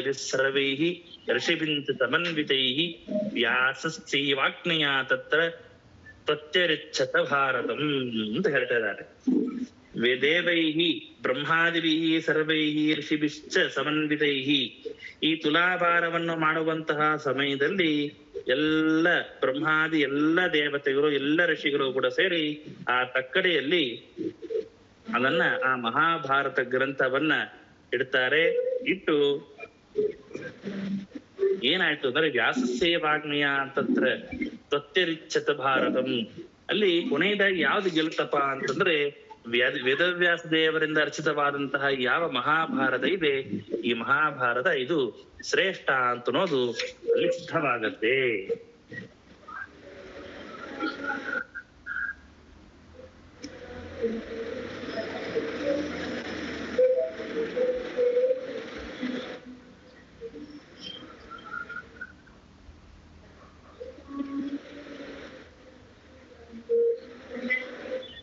ಅಂದ್ರೆ ಏನು ಇಲ್ಲಿ ತಕ್ಕಡಿಯಲ್ಲಿ ಅದನ್ನ ಇಟ್ಟರು ಅಂತಂದ್ರೆ, ತುಲಾಭಾರವನ್ನು ಮಾಡಿದ್ರು ಅಂತಂದ್ರೆ, ಈ ಮಹಾಭಾರತದ ಗ್ರಂಥದ ಪರವಾಗಿ ಒಂದು ಮಣಿಯನ್ನ ತಂದು ತಕ್ಕಡಿಯಲ್ಲಿ ಇಡ್ತಾರೆ. ಈ ಬೇರೆ ಬೇರೆ ಪುರಾಣಗಳ ಪರವಾಗಿ ಗ್ರಂಥಗಳ ಪರವಾಗಿ ಇನ್ನೊಂದು ಮಣಿಯನ್ನ ತಂದು ಇಡ್ತಾರೆ. ಪ್ರತಿನಿಧ್ಯ ತಂದಿಟ್ಟಾಗ ಮಹಾಭಾರತದ ಪರವಾಗಿ ತಂದಿಟ್ಟಂತಹ ಯಾವ ಮಣಿ ಇರುತ್ತೆ ಅದು ಹೆಚ್ಚು ಭಾರವಾಯಿತು ಅಂತ ಹೇಳ್ತಾ ಇದ್ದಾರೆ. ಹೀಗೆ ಮಹಾಭಾರತದ ಮಹತ್ವವನ್ನು ಹೇಳ್ತಾ ಇದ್ದಾರೆ. ನಾವು ಯಾವುದರ ಗ್ರಂಥದ ನಿರ್ಣಯ, ಮಹಾಭಾರತದ ತಾತ್ಪರ್ಯ ನಿರ್ಣಯವನ್ನು ಅಧ್ಯಯನ ಮಾಡ್ತಾ ಇದೀವಲ್ಲ, ಆ ಮಹಾಭಾರತ ತಾತ್ಪರ್ಯ ನಿರ್ಣಯವನ್ನು ಅಧ್ಯಯನ ಮಾಡೋಕ್ಕಿಂತ ಪೂರ್ವದಲ್ಲಿ ಆ ಮಹಾಭಾರತ ಅಂದ್ರೆ ಏನು, ಆ ಮಹಾಭಾರತದಲ್ಲಿರ್ತಕ್ಕಂತಹ ಶ್ಲೋಕಗಳೆಷ್ಟು, ಆ ಮಹಾಭಾರತದ ಮಹಿಮೆ ಏನು, ಮಹಾಭಾರತಕ್ಕೆ ತಾತ್ಪರ್ಯ ನಿರ್ಣಯವನ್ನ ಯಾಕೆ ಶ್ರೀಮದಾಸ ರಚನೆ ಮಾಡಿದ್ರು, ಮಹಾಭಾರತ ಗ್ರಂಥಕ್ಕೆ ಆಗಿರ್ತಕ್ಕಂತಹ ವ್ಯತ್ಯಾಸಗಳಾದ್ರೂ ದೋಷಗಳಾದ್ರೂ ಏನೇನಾಗಿತ್ತು ಜರುಗಿತು, ಇದು ಎಲ್ಲವನ್ನು ಕೂಡ ನಿರ್ಣಯವನ್ನು ಮಾಡು ಅಂತ ಹೇಳಿದವರು ಯಾರು, ಇದೆಲ್ಲವನ್ನು ತಿಳಿಯದೇನೆ ಕೇವಲ ಗ್ರಂಥವನ್ನ ಅಧ್ಯಯನ ಮಾಡೋದು ವ್ಯರ್ಥ. ಅದಕ್ಕೋಸ್ಕರ ಶ್ರೀಮದಾಸರ ಮೊದಲಿಗೆ ಸ್ಪಷ್ಟೀಕರಣ ಮಾಡ್ತಾ ಇದ್ದಾರೆ. ಮಹಾಭಾರತದ ತಾತ್ಪರ್ಯವನ್ನ ನಿರ್ಣಯ ಮಾಡ್ಲಿಕ್ಕೆ ನಾನು ಹೊರಡ್ಲಿಕ್ಕೆ ಏನು ಕಾರಣ ಅನ್ನೋದನ್ನ ಶ್ರೀಮದಾಚಾರ್ಯರೇ ಅವರ ಈ ಯಾವ ಗ್ರಂಥದಲ್ಲಿ 2ನೇ ಅಧ್ಯಾಯದಲ್ಲಿ ಸ್ಪಷ್ಟ ಮಾಡ್ತಾ ಹೋಗ್ತಾ ಇದ್ದಾರೆ. ಈಗ ಹೋದಾಗ ಏನಾಯ್ತು, ತಕ್ಕಡಿಯಲ್ಲಿ ತುಲಾಭಾರವನ್ನು ಮಾಡಿದಾಗ ಏನಾಯ್ತು, ಮಹಾಭಾರತ ಇದು ಶ್ರೇಷ್ಠವಾಯಿತು.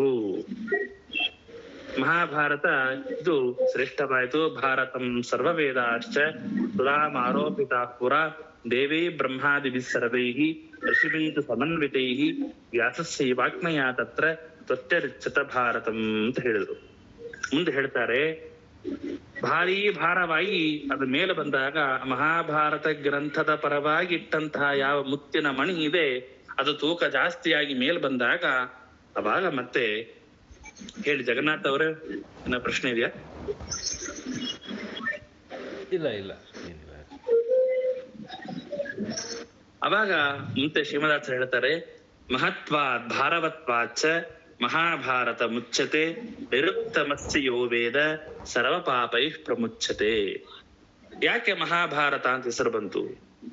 ಮಹಾಭಾರತ ಅಂತ ಹೆಸರು ಬಂದಕ್ಕೋಸ್ಕರವಾಗಿ ಬಹಳ ಭಾರವಾಯ್ತು ಆದ ಕಾರಣ ಇದು ಮಹಾಭಾರತ ಅಂತ ಹೇಳ್ತಿರೋ. ಬಹಳ ಭಾರವಾಯ್ತು ಅಂದ್ರೆ ಏನರ್ಥ? ತಕ್ಕಡಿಯಲ್ಲಿ ಇಟ್ಟಾಗ ತುಲಾಭಾರವನ್ನ ಮಾಡಿದಾಗ ಆ ತುಲಾಭಾರದ ಮಹಾಭಾರತದ ಗ್ರಂಥದ ಸ್ಥಾನದಲ್ಲಿ ಇರ್ತಕ್ಕಂತಹ ಯಾವ ಮಣಿ ಇತ್ತು ಆ ಮಣಿ ಹೆಚ್ಚಿನ ತೂಕದಲ್ಲಿ ಇತ್ತು, ಹೀಗಾಗಿ ಅದ್ ಮೇಲೆ ಬಂತು, ಅಥವಾ ಉಳ್ಕಿದ್ ಯಾವ್ದು ತೂಕದಲ್ಲಿ ಕಡಿಮೆ ಆಯ್ತು. ಏನಿದ್ರ ಅರ್ಥ? ಮಹಾಭಾರತ ಅಂದ್ರೆ ಏನು, ಅದರ ಶಬ್ದಾರ್ಥವನ್ನು ಏನು ಅಂತ ಶ್ರೀಮಾಚಾರ್ಯ ಹೇಳ್ತಾರೆ. ಮಹತ್ವಾತ್ ಭಾರವತ್ವಾಚ ಮಹಾಭಾರತ ಮುಚ್ಚತೆ ಅಂತ ಹೇಳ್ತಾರೆ. ಮಹತ್ವಾತ್ ಪೂಜ್ಯಾರ್ಥ ಪ್ರತಿಪಾದಕತ್ವಾತ್ ಮಹತ್. ಮಹತ್ ಅಂತ ಶಬ್ದಕ್ಕೆ ಬಹಳ ಪೂಜ್ಯವಾದದ್ದು, ಪೂಜ್ಯವಾದಂತಹ ಅರ್ಥವನ್ನ ಪ್ರತಿಪಾದನೆ ಮಾಡುತ್ತೆ. ಆದ್ರಿಂದಾಗಿ ಇದು ಮಹತ್ತಾಗಿದೆ. ಭಾರವತ್ವಾತ್ ಪ್ರತಿನಿಧಿ ಮಣಿದ್ವಾರ ಭಾರವತ್ವಾತ್ ಭಾರತಂ. ಅಷ್ಟೇ ಅಲ್ಲ, ಅರ್ಥವನ್ನ ವರ್ಣನೆ ಮಾಡುವುದರಲ್ಲಿ ಇದೇನಾಗಿದೆ, ಉತ್ತಮವಾಗಿದೆ.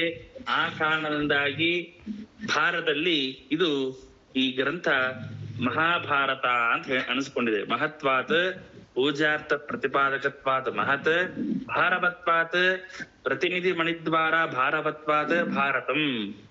ಏನಾಯ್ತು ಅಂತಂದ್ರೆ ಮಹಾಭಾರತ ಅಂತ ಶಬ್ದಕ್ಕೆ ಅರ್ಥ ಏನು ಅಂತಂದ್ರೆ ಮಹತ್ತಾಗಿದೆ, ಏನು ಅರ್ಥವನ್ನ ಪ್ರತಿಪಾದನೆ ಮಾಡೋದ್ರಲ್ಲಿ ಮಹತ್ತಾಗಿದೆ.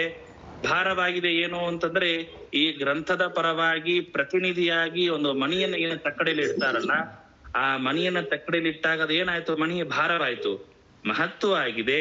ಹೀಗೆ ಭಾರವೂ ಆದ್ರಿಂದಾಗಿ ಮಹತ್ವಾತ್ ಭಾರವತ್ವಾಚ ಮಹಾಭಾರತ ಮುಚ್ಚತೆ ಅಂತ ಹೇಳ್ತಾರೆ.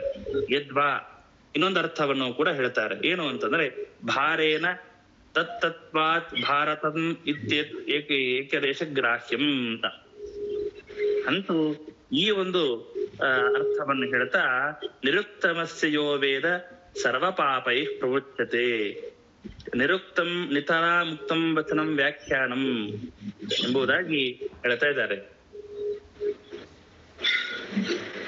ಈ ನಾಮದ ಅರ್ಥವನ್ನ ತಿಳಿದವರು ಏನಾಗತ್ತೆ ಅಂತಂದ್ರೆ ಅಸ್ಯ ಭಾರತಸ್ಯ ನಿರ್ವಚನ ಜ್ಞಾನ ಮಾತ್ರೇನ ಸರ್ವ ಪಾಪ ಕ್ಷಯ ಕಥನಾತ್ ಉತ್ತಮತ್ವಂ ಜ್ಞೇಯಂ. ನಿರುಕ್ತಂ ನಿತರಾ ಮುಕ್ತಂ ವಚನಂ ವ್ಯಾಖ್ಯಾನಂ ಅಂತ ಹೇಳ್ತಾ ಇದ್ದಾರೆ. ಏನು ಅಂತಂದ್ರೆ ಈ ಮಹಾಭಾರತ ಹೇಳುವಂತಹ ಏನೇನು ವಿಚಾರಗಳಿದೆ ಇಲ್ಲಿ ವೇದದಲ್ಲಿ ಹೇಳಿರ್ತಕ್ಕಂತಹ ವಚನವನ್ನ ವೇದದ ವ್ಯಾಖ್ಯಾನ ಅಂತ ಅನ್ಕೊಳ್ರಿ ಅಂತ ಹೇಳ್ತಾರೆ. ನಿರುಕ್ತಮಸ್ಯ ಯೋ ವೇದ ಸರ್ವ ಪಾಪೈ ಪ್ರಮುಚ್ಯತೆ ನಿರುಕ್ತಮಸ್ಯ ನಿತರಾ ಮುಕ್ತಂ ವಚನಂ ವ್ಯಾಖ್ಯಾನಂ ಇತ್ಯರ್ಥಃ. ಇಲ್ಲಿ ವೇದ ಅಂತ ಶಬ್ದಕ್ಕೆ ವೇದ ಅಂತ ಅರ್ಥವಲ್ಲ. ಇಲ್ಲಿ ಯೋ ವೇದ ಯಾರು ಸರಿಯಾಗಿ ತಿಳಿದುಕೊಳ್ತಾನೋ ಸರ್ವ ಪಾಪೈ ಪ್ರಮುಚ್ಯತೆ ಎಲ್ಲ ಪಾಪಗಳಿಂದ ಮುಕ್ತನಾಗ್ತಾನೆ ಅಂತ ಅರ್ಥ ಆಯ್ತು. ಅಂತೂ ಏನ್ ಹೇಳ್ತಾ ಇದ್ದಾರೆ, ಮಹತ್ವಾತ್ ಭಾರವತ್ವಾಚ ಮಹಾಭಾರತ ಮುಚ್ಚತೆ ಅಂತ ಹೇಳಿದಂತೆ ಆಯ್ತು.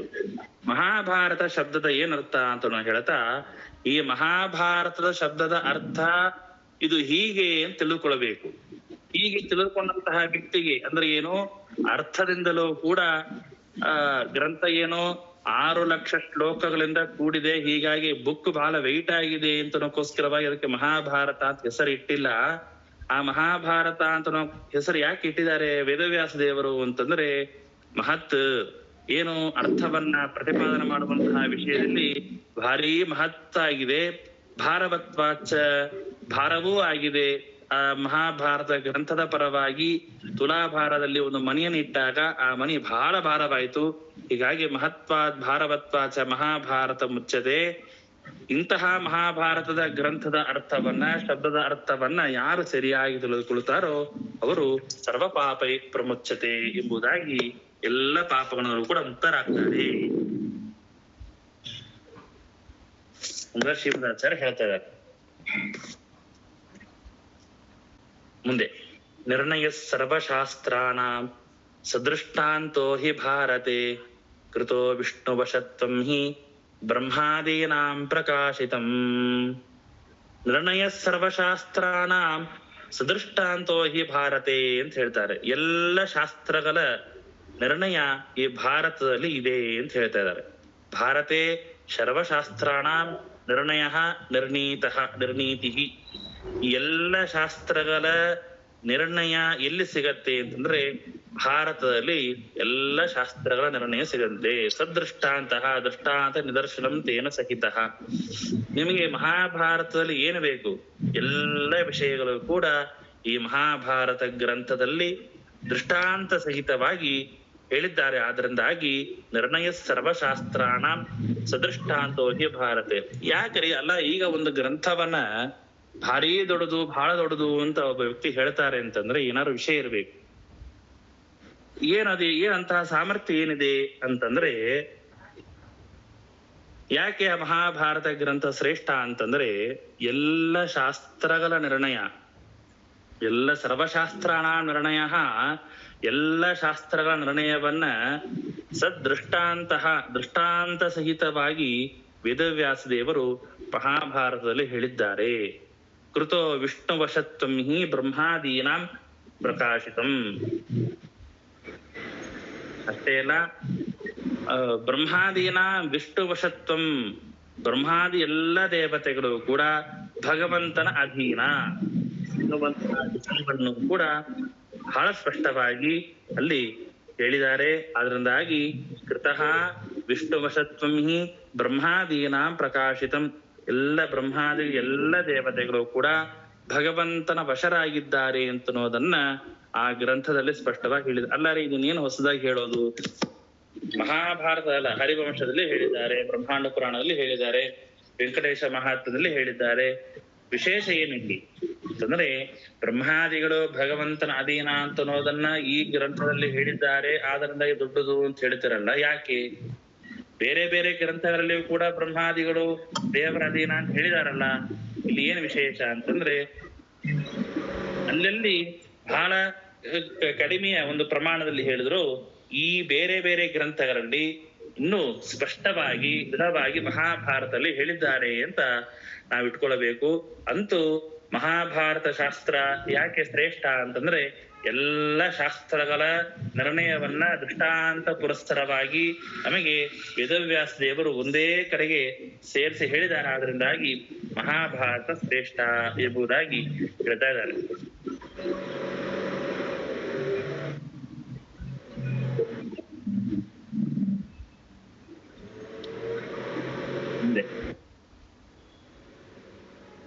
ಯತ ಕೃಷ್ಣ ವಶೇ ಸರ್ವೇ ಭೀಮಾದ್ಯ ಸಮ್ಯಗೀರಿತಾಃ ಸರ್ವೇಷಾಂ ಜ್ಞಾನದೋ ವಿಷ್ಣು ಯಶೋದಾದೇತಿ ಚೋದಿತಃ. ಯತ ಕೃಷ್ಣ ವಶೇ ಸರ್ವೇ ಭೀಮಾದ್ಯ ಸಮ್ಯಗೀರಿತಾಃ ಅಂತ ಹೇಳ್ತಾರೆ.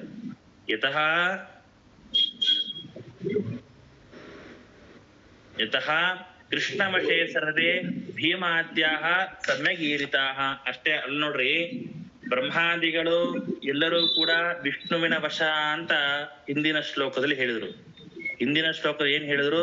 ಬ್ರಹ್ಮಾದಿ ಎಲ್ಲ ದೇವತೆಗಳು ಕೂಡ ಭಗವಂತನ ವಶರಾಗಿದ್ದಾರೆ ಅಂತ ಹೇಳಿದ್ರು. ಮಹಾಭಾರತ ಹಾಗೆ ಹೇಳ್ತಾ ಇದೆ. ಎಲ್ಲಿ ಯಾವ ಪ್ರಸಂಗ ಎಲ್ಲಿ ಹೇಳಿದ್ದಾರೆ ಅಂತಂದ್ರೆ ಅದಕ್ಕೆ ಮತ್ತೆ ಮುಂದಿನ ಶ್ಲೋಕದಲ್ಲೇ ಹೇಳ್ತಾ ಇದ್ದಾರೆ. ಯತಃ ಕೃಷ್ಣ ವಶೇ ಸರ್ವೇ ಭೀಮಾದ್ಯ ಸಮ್ಯಗೀರಿತಾಃ. ಸರ್ವೇ ಭೀಮಾದ್ಯಾಃ, ಭೀಮ, ಅರ್ಜುನ, ನಕುಲ, ಸಹದೇವ, ಧರ್ಮರಾಜ ಎಲ್ಲರೂ ಕೂಡ ಸರ್ವೇ ಕೃಷ್ಣ ವಶೇ, ಎಲ್ಲರೂ ಕೂಡ ಭಗವಂತನ ವಶದಲ್ಲೇ ಎಂಬುದಾಗಿ ಈರಿತಾಃ. ಅತಃ ಬ್ರಹ್ಮಾದೀನ ವಿಷ್ಣುವಶತ್ವಂ ಪ್ರಕಾಶಿತಂ ಕರ್ತಂ ಹಿ. ನೋಡ್ರಿ, ಇವಾಗ ತಾರೆ ಪ್ರಶ್ನೆ ಬಂದಿತ್ತು ನಮಗೆ. ವಿಷ್ಣುವಿನ ವಶರಾಗಿದ್ದಾರೆ ಬ್ರಹ್ಮಾದಿ ಎಲ್ಲ ದೇವತೆಗಳು ಅಂತನ್ನೋದನ್ನ ಮಹಾಭಾರತ ಗ್ರಂಥ ಹೇಳುತ್ತೆ. ಆದ್ರಿಂದಾಗಿ ಮಹಾಭಾರತ ಶ್ರೇಷ್ಠ. ಎಲ್ಲ ಶಾಸ್ತ್ರಗಳ ಅರ್ಥವನ್ನು ನಿರ್ಣಯ ಮಾಡುತ್ತೆ, ಆದ್ರಿಂದ ಮಹಾಭಾರತ ಶ್ರೇಷ್ಠ ಅಂತ ಹೇಳಿದ್ರು. ವಿಷ್ಣುವಾದಿ ಭಗವಂತನ ಅಧೀನ ಬ್ರಹ್ಮಾದಿಗಳು ಅಂತನ್ಲಿಕ್ಕೆ ಏನು? ತಕ್ಷಣ ಆ ಪ್ರಶ್ನೆಗೆ ಉತ್ತರ ಸಿಗಬೇಕು ಅನ್ನೋ ಕಾರಣಕ್ಕೋಸ್ಕರವಾಗಿ ಶ್ರೀಮದಾಚಾರ್ಯ ಹೇಳ್ತಾರೆ, ಹೌದು, ಇಲ್ಲಿ ಬ್ರಹ್ಮಾದಿಗಳು ಅಂತಂದ್ರೆ ಬ್ರಹ್ಮದೇವರು ಬಂದೇ ಇಲ್ಲಲ್ಲ ಇಲ್ಲಿ ಅಂತಂದ್ರೆ ಭೀಮಾದ್ಯಾಹ ಅಂತ ಹೇಳ್ತಾ ಇದ್ದಾರೆ. ಭೀಮಸೇನ ದೇವರು ಅಂತ ಹೇಳ್ತಾ ಇದ್ದಾರೆ. ಭೀಮಾದ್ಯಾಹ, ಭೀಮಸೇನ ದೇವರು ಅಂತಂದ ಮೇಲೆ ಭೀಮಸೇನ ದೇವರು ಬೇರೆ ಅಲ್ಲ, ವಾಯುದೇವರು ಬೇರೆ ಅಲ್ಲ, ಬ್ರಹ್ಮದೇವರು ಬೇರೆ ಅಲ್ಲ. ಭೀಮಾದ್ಯಾಹ ಸರ್ವೇ ಕೃಷ್ಣ ವಶೇ, ಎಲ್ಲ ಭೀಮಸೇನ ದೇವರೇ ಮೊದಲಾದ ಎಲ್ಲರೂ ಕೂಡ ಏನಾಗಿದ್ದಾರೆ? ಕೃಷ್ಣನ ವಶದಲ್ಲೇ ಇದ್ದಾರೆ ಅಂತನೋ ಸಮ್ಯಗೀರಿತಾಃ ಸ್ಪಷ್ಟವಾಗಿ ಈ ಗ್ರಂಥದಲ್ಲಿ ಹೇಳಲ್ಪಟ್ಟಿದೆ. ಅತಃ ಆದ್ದರಿಂದ ಬ್ರಹ್ಮಾದೀನ ವಿಷ್ಣುವಶತ್ವಂ ಪ್ರಕಾಶಿತಂ ಕಥಿತಂ ಹಿ, ಬ್ರಹ್ಮಾದಿಗಳೆಲ್ಲರೂ ಕೂಡ ವಿಷ್ಣುವಿನ ವಶರಾಗಿದ್ದಾರೆ ಅಂತನ್ನೋದನ್ನ ಸ್ಪಷ್ಟವಾಗಿ ಹೇಳಿದ್ದಾರೆ. ಸರ್ವೇಷಾಂ ಜ್ಞಾನದೋ ವಿಷ್ಣುರ್ ಯಶೋದಾದೇತಿ ಚೋದಿತಃ. ಕೃಷ್ಣಸ್ಯ ವಿಷ್ಣುತ್ವಾದ್ ಭೀಮಸ್ಯ ಬ್ರಹ್ಮತ್ವಾದಿ. ನೋಡ್ರಿ, ಅಂತ ಟಿಪ್ಪಣಿಗಾರಷ್ಟ ಸ್ಪಷ್ಟವಾಗಿ ಕೊಡ್ತಾರೆ ನೋಡ್ರಿ. ಹಿಂದಿನ ಶ್ಲೋಕದಲ್ಲಿ ಋತೋ ವಿಷ್ಣು ವಶತ್ವಂ ಹಿ ಬ್ರಹ್ಮಾದೀನಾಂ ಪ್ರಕಾಶತ್ವಂ ಅಂತ ಹೇಳಿದ್ದಾರೆ. ಅಲ್ಲಿ ಏನ್ ಹೇಳ್ತಾ ಇದಾರೆ? ಬ್ರಹ್ಮಾದಿ ಎಲ್ಲ ದೇವತೆಗಳು ವಿಷ್ಣುವಿನ ವಶ ಅಂತ ಹೇಳ್ತಾ ಇದ್ದಾರೆ. ಎರಡನೇ ಶ್ಲೋಕ ಏನ್ ಹೇಳ್ತಾ ಇದಾರೆ? ಭೀಮ ಇವನು ಕೃಷ್ಣನಿಗೆ ವಶ ಅಂತ ಹೇಳ್ತಾ ಇದಾರೆ. ಅಲ್ಲಿ ಒಂದು ದೇವರ ರೂಪ ಹೆಸರನ್ನು ಹೇಳಿ ಎರಡನೇ ಶ್ಲೋಕದಲ್ಲಿ ಕೃಷ್ಣ ಹಾಗೂ ಭೀಮರನ್ನು ಹೇಳ್ತಾ ಇದ್ರಿ. ಎರಡು ಹಿಂಗ್ ಹೊಂದತ್ತೆ. ಬ್ರಹ್ಮದೇವರು ವಿಷ್ಣುವಿನ ವಶ ಅಂತ ಹೇಳಿ ಇಲ್ಲಿ ಭೀಮ ಕೃಷ್ಣನ ವಶ ಅಂತ ಹೇಳ್ತಾ ಇದ್ರಲ್ಲ ಅಂತಂದ್ರೆ ಅದಕ್ಕೆ ಎಲ್ಲರಿಗೆ ತಿಳಿದಿರೋ ವಿಷಯ. ಕೃಷ್ಣ ಅಂದ್ರೆ ಬೇರೆ ಅಲ್ಲ, ವಿಷ್ಣು ಅಂದ್ರೆ ಬೇರೆ ಅಲ್ಲ. ಕೃಷ್ಣಸ್ಯ ವಿಷ್ಣುತ್ವಾತ್, ಕೃಷ್ಣನೇ ವಿಷ್ಣು ಆಗಿದ್ದಾನೆ. ಭೀಮಸ್ಯ ಬ್ರಹ್ಮತ್ವಾತ್, ಭೀಮಸೇನ ದೇವರೇ ಬ್ರಹ್ಮದೇವರು, ಬ್ರಹ್ಮದೇವರೇ ಭೀಮಸೇನ ದೇವರು. ಕೆಲವರು ಪ್ರಶ್ನೆ ಮಾಡ್ತಾರೆ, ಅಲ್ಲ ರೀ, ಆ ಶ್ಲೋಕದಲ್ಲಿ ಬ್ರಹ್ಮದೇವರನ್ನ ಹೇಳಿದ್ದಾರೆ, ಈ ಶ್ಲೋಕ ಭೀಮಸೇನ ದೇವರನ್ನ ಹೇಳ್ತಾ ಇದ್ದಾರೆ. ಏನ್ ಹೇಗೆ ಹೊಂದತ್ತೆ ಅಂತಂದ್ರೆ ಭೀಮಸೇನದೇವರು ಬೇರೆ ಅಲ್ಲಪ್ಪ, ಬ್ರಹ್ಮದೇವರು ಬೇರೆ ಅಲ್ಲ, ಇಬ್ರು ಒಂದೇ ಅನ್ನೋದನ್ನು ತೋರಿಸಿಕೊಡೋದಕ್ಕೋಸ್ಕರವಾಗಿ ಟಿಪ್ಪಣಿಕಾರ ಸಣ್ಣ ಸಣ್ಣ ವಿಚಾರವನ್ನು ಕೂಡ ಸ್ಪಷ್ಟವಾಗಿ ಹೇಳಿದ್ದಾರೆ. ಸರ್ವೇಶಾಂ ಜ್ಞಾನದೋ ವಿಷ್ಣು ಯಶೋದಾದೇತಿ ಚೋದಿತಃ.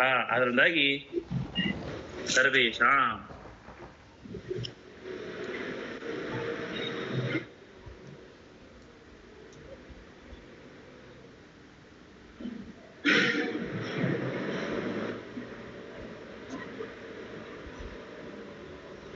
ಎಲ್ಲರಿಗೂ ಸರ್ವೇಶಾಂ ಜ್ಞಾನದೋ ವಿಷ್ಣು, ಎಲ್ಲರಿಗೂ ಕೂಡ ಜ್ಞಾನವನ್ನು ಕೊಡ್ತಾನೆ ಭಗವಂತ. ಭಗವಂತನ ವಶದಲ್ಲಿ ಭೀಮಸೇನಾದಿ ಎಲ್ಲ ದೇವರಿದ್ದಾರೆ ಅಂತನೋ ದೇವತೆಗಳಿದ್ದಾರೆ ಅಂತನೋ ಅದನ್ನ ಮಹಾಭಾರತ ಸ್ಪಷ್ಟ ಮಾಡಿದ್ರು ಕೂಡ ಆ ಭಗವಂತ ಏನ್ ಮಾಡ್ತಾನೆ, ಎಲ್ಲರಿಗೂ ಕೂಡ ಜ್ಞಾನವನ್ನು ಕೊಡುವನಾಗಿದ್ದಾನೆ ವಿಷ್ಣು. ಯಶಃ ಯಶೋದ ಅಂತ ತಕ್ಷಣ ಯಶೋದ ಅನ್ಕೋಬೇಡ್ರಿ, ಯಶಃ ದದಾತೀತಿ ಯಶೋದ, ಯಶವನ್ನು ಕೊಡುವನು. ಯಶಸ್ಸು ಅಂತಂದ್ರೆ ಯಶಸ್ಸನ್ನು ಕೊಡುವನು ಭಗವಂತ ಎಂಬುದಾಗಿ ಹೇಳ್ತಾ ಇದ್ರೆ, ಎಲ್ಲರಿಗೂ ಕೂಡ ಕೀರ್ತಿಯನ್ನು ಕೊಡುವನು, ಯಶಸ್ಸನ್ನು ಕೊಡುವನು ಎಂಬುದಾಗಿ ಮಹಾಭಾರತ ಹೇಳುತ್ತೆ. ಸರ್ವೇಶಾಂ ಜ್ಞಾನದೋ ವಿಷ್ಣು ಯಶೋ ದಾದೇತಿ ಚೋದಿತಃ. ಮಹಾಭಾರತ ಏನ್ ಮಾಡತ್ತೆ ಅಂತಂದ್ರೆ, ಭಗವಂತ ಆ ಮಹಾಭಾರತದಲ್ಲಿ ಪ್ರತಿಪಾದ್ಯನಾದಂತಹ ಯಾವ ವೇದವ್ಯಾಸ ದೇವರು ರಚನೆ ಮಾಡತಕ್ಕಂಥ ಈ ಗ್ರಂಥವನ್ನ ನಾವು ಅಧ್ಯಯನ ಮಾಡೋದ್ರಿಂದಾಗಿ ಭಗವಂತ ಜ್ಞಾನವನ್ನು ಕೊಡ್ತಾನೆ, ಯಶಸ್ಸನ್ನು ಕೊಡ್ತಾನೆ. ಯಸ್ಮಾತ್ ವ್ಯಾಸಾತ್ಮನ ತೇಷಾಂ ಭಾರತೆ ಯಶ ಉಚ್ಯವಾನ್ ಜ್ಞಾನದಶ್ಚ ಶುಕಾದೀನಾಂ ಬ್ರಹ್ಮರುದ್ರಾದಿ ರೂಪಿನ ಎಂಬುದಾಗಿ ಹೇಳ್ತಾ ಇದ್ದಾರೆ. ಏನು ಅಂತಂದ್ರೆ ಕೃಷ್ಣ ರೂಪದಿಂದ ಯಸ್ಮಾತ್ ವ್ಯಾಸಾತ್ಮನ ತೇಷಾಂ ಭಾರತೆ ಯಶ ಉಚ್ಯವಾನ್, ಯಸ್ಮಾತ್ ತೇಷಾಂ ಭೀಮಾದೀನಾಂ ಯಶಃ ಉಚ್ಯವಾನ್ ಅತಃ ಯಶೋದ ಇತಿ ಭಾವ ಜ್ಞಾನದತ್ವಂ ದೃಷ್ಟಾಂತಿ ಬ್ರಹ್ಮರುದ್ರಾದೀನಾಂ ರೂಪಾಣಿ ಯೇಷು ತೇಷಾಂ.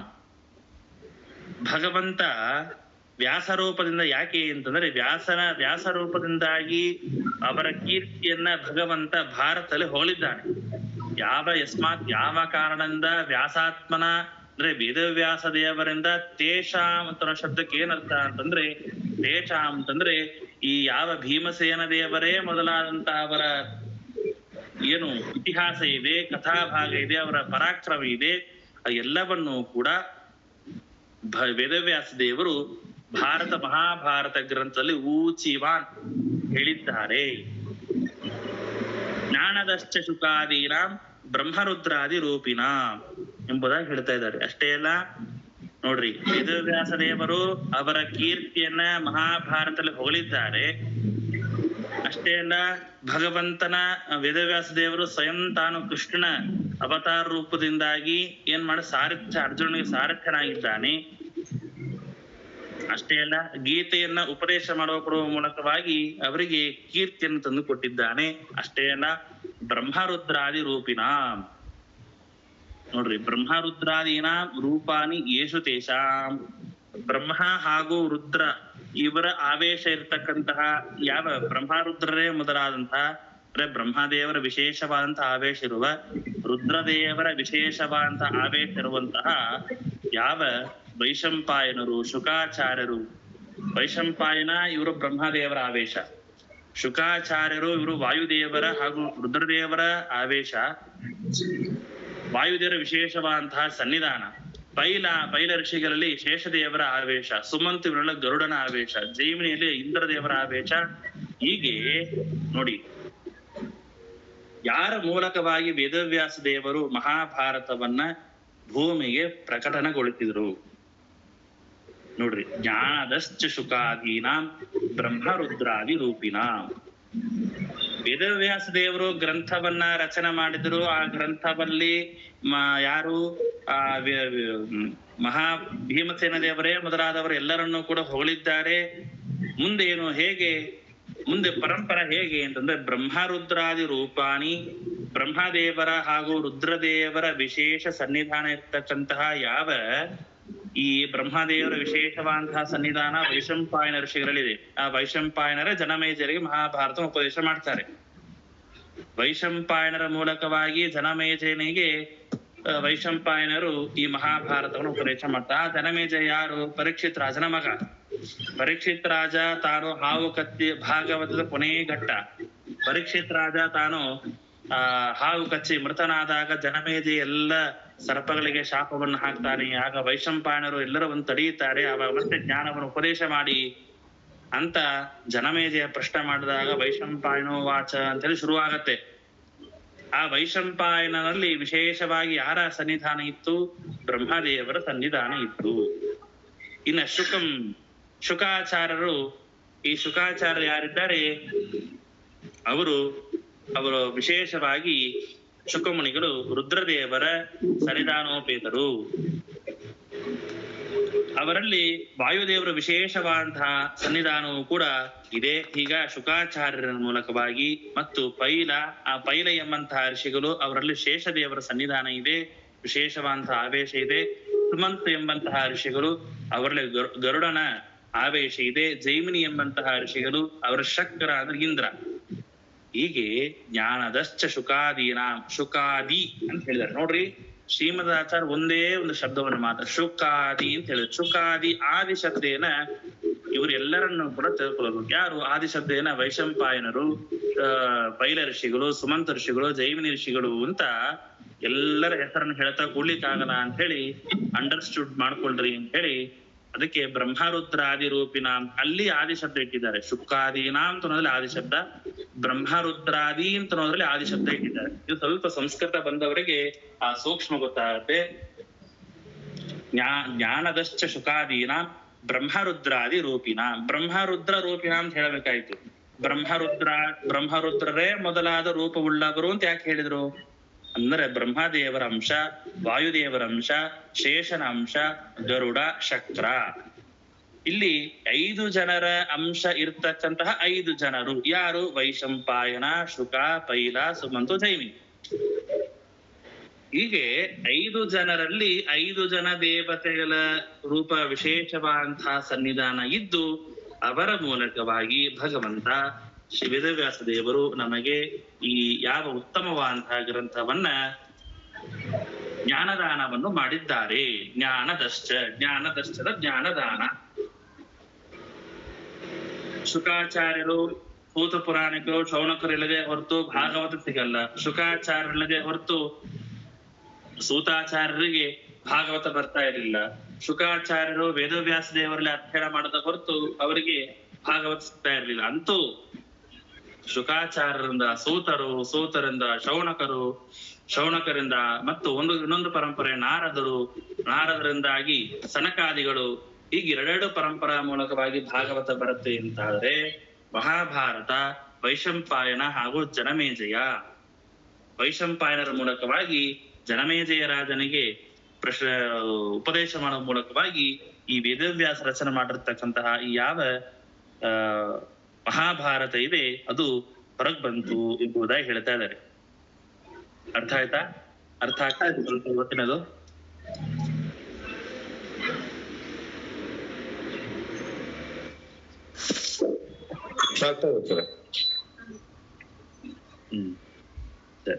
ಬ್ರಹ್ಮಾದಿಕಶ್ಚ ದೇವೇಭ್ಯಃ ಶೇಷಾತ್ ರುದ್ರಾದಪೀರಿತಃ ಪ್ರಿಯಶ್ಚ ವಿಷ್ಣು ಸರ್ವೇಭ್ಯ ಇತಿ ಭೀಮ ನಿದರ್ಶನಾತ್. ಬ್ರಹ್ಮದೇವರು ಬ್ರಹ್ಮಾದಿಕಶ್ಚ ದೇವೇಭ್ಯಃ, ಬ್ರಹ್ಮಾದಿಕ ಅಂತಂದ್ರೆ ಬ್ರಹ್ಮದೇವೇಭ್ಯಃ ಶೇಷಾತ್ ರುದ್ರಾದ್ಯಾಪಧಿಕಃ ಈರಿತಃ. ಬ್ರಹ್ಮದೇವರು ಉತ್ತಮರು ಅಂತ ಹೇಳ್ತಾರೆ. ಯಾರಿಗಿಂತ ಉತ್ತಮನು ಅಂದ್ರೆ ದೇವೇಭ್ಯ, ದೇವತೆಗಳಿಗಿಂತ ಬ್ರಹ್ಮದೇವರು ಉತ್ತಮರು. ಬ್ರಹ್ಮದೇವರು ದೇವತೆಗಳಿಗಿಂತ ಉತ್ತಮರು ಅಂತಂದ್ರೆ ಏನು? ಇಲ್ಲಿ ಯಾವ ದೇವತೆಗಳಿಗಿಂತ ಅಂದ್ರೆ ಶೇಷಾತ್ ರುದ್ರಾದ ಪೀರಿತ, ಶೇಷದೇವರು ರುದ್ರದೇವರಕ್ಕಿಂತ ಬ್ರಹ್ಮದೇವರು ಉತ್ತಮರು ಅಂತ ಹೇಳ್ತಾ ಇದ್ದಾರೆ ನೋಡ್ರಿ. ಬ್ರಹ್ಮದೇವರು ಎಲ್ಲ ದೇವತೆಗಳಿಗಿಂತಲೂ ಉತ್ತಮರು, ಶೇಷಗಿಂತ ರುದ್ರದೇವರಿಗಿಂತ ಶ್ರೇಷ್ಠರಾಗಿದ್ದಾರೆ. ಪ್ರಿಯಶ್ಚ ವಿಷ್ಣು ಸರ್ವೇಭ್ಯ ಇತಿ ಭೀಮ ನಿದರ್ಶನಾತ್. ಅಷ್ಟೇ ಅಲ್ಲ, ಭಗವಂತನಿಗೆ ಬಹಳ ಪ್ರಿಯವಾದನ್ನ ಮಾಡ್ತಾರೆ. ಬಹಳ ಪ್ರಿಯವಾದನ್ನ ಮಾಡ್ತಾರೆ ಬ್ರಹ್ಮದೇವರು. ಭೀಮ ನಿದರ್ಶನಂ ಪ್ರಾಪೆ ಭೀಮ ದೃಷ್ಟಾಂತೇನ ಇತಿರ್ತಃ. ಎಲ್ಲರಿಗಿಂತ ಭಗವಂತನಿಗೆ ಹೆಚ್ಚು ಪ್ರಿಯರಾದವರು. ಆದ್ರಿಂದಾಗಿ ಆ ಭೀಮಸೇನ ದೇವರು ಮಹಾಭಾರತದಲ್ಲಿ ಪ್ರಧಾನವಾದಂತಹ ದೃಷ್ಟಾಂತರಾಗಿದ್ದಾರೆ ಎಂಬುದಾಗಿ ಹೇಳ್ತಾರೆ. ಪ್ರಿಯಶ್ಚ ವಿಷ್ಣು ಸರ್ವೇಭ್ಯ ಇತಿ ಭೀಮ ನಿದರ್ಶನಾತ್. ಪ್ರಿಯಶ್ಚ ಅಂತ ಶಬ್ದಕ್ಕೆ ವಿಷ್ಣೋ ಸರ್ವೇಭ್ಯ ಪೂರ್ವೋಕ್ತೇಭ್ಯ ಪ್ರಿಯಶ್ಚ.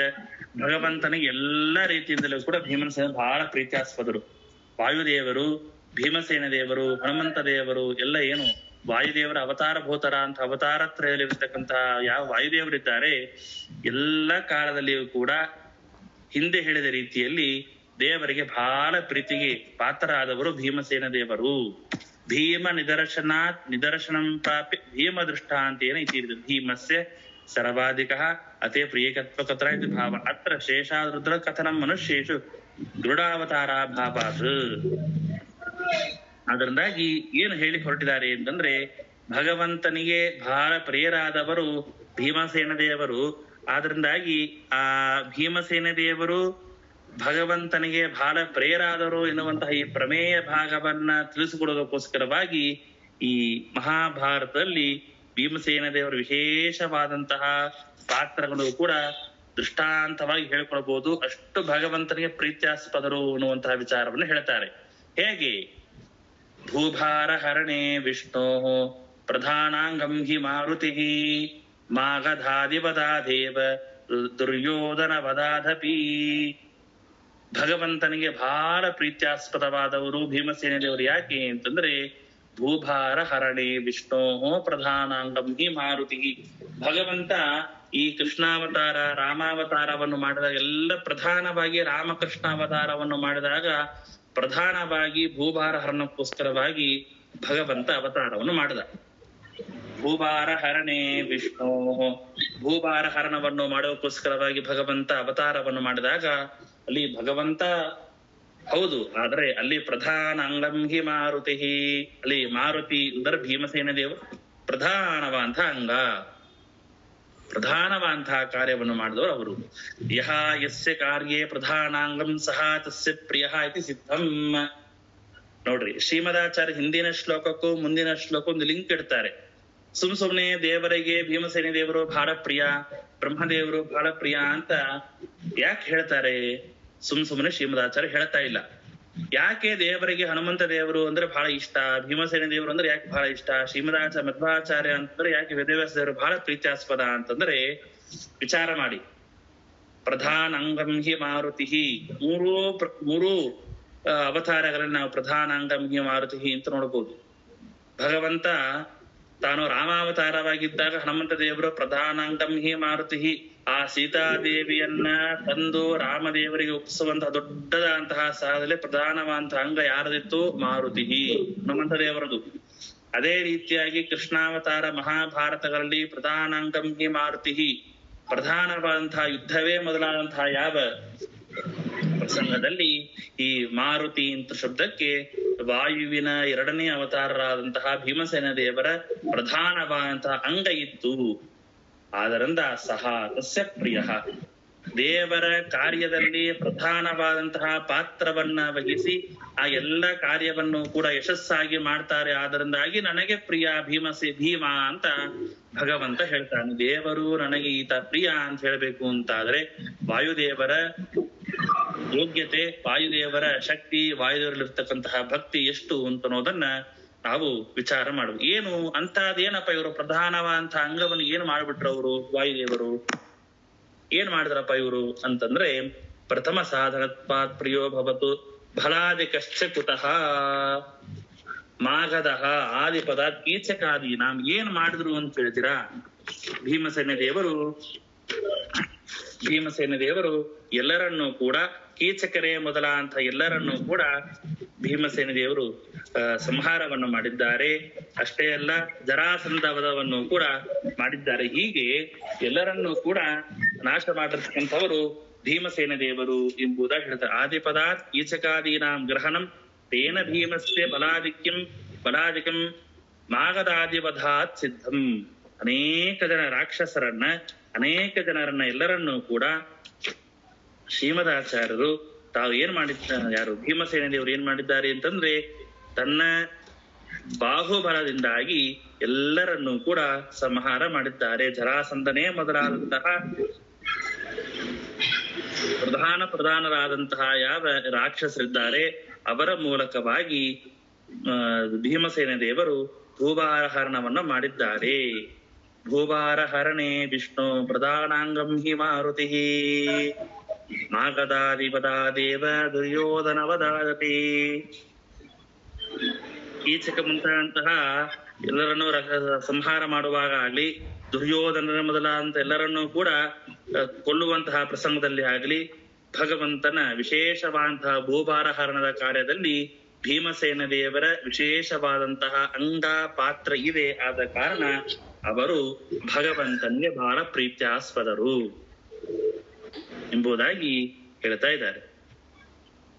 ಯೋಯ ಏವ ಬಲಜ್ಯೇಷ್ಠಃ ಕ್ಷತ್ರಿಯೇಷು ಸ ಉತ್ತಮಃ ಅಂಗಂ ಚೇತ್ ವಿಷ್ಣು ಕಾರ್ಯೇಷು ತದ್ಭಕ್ತಿಯೇವ ನ ಚಾನ್ಯತಾ.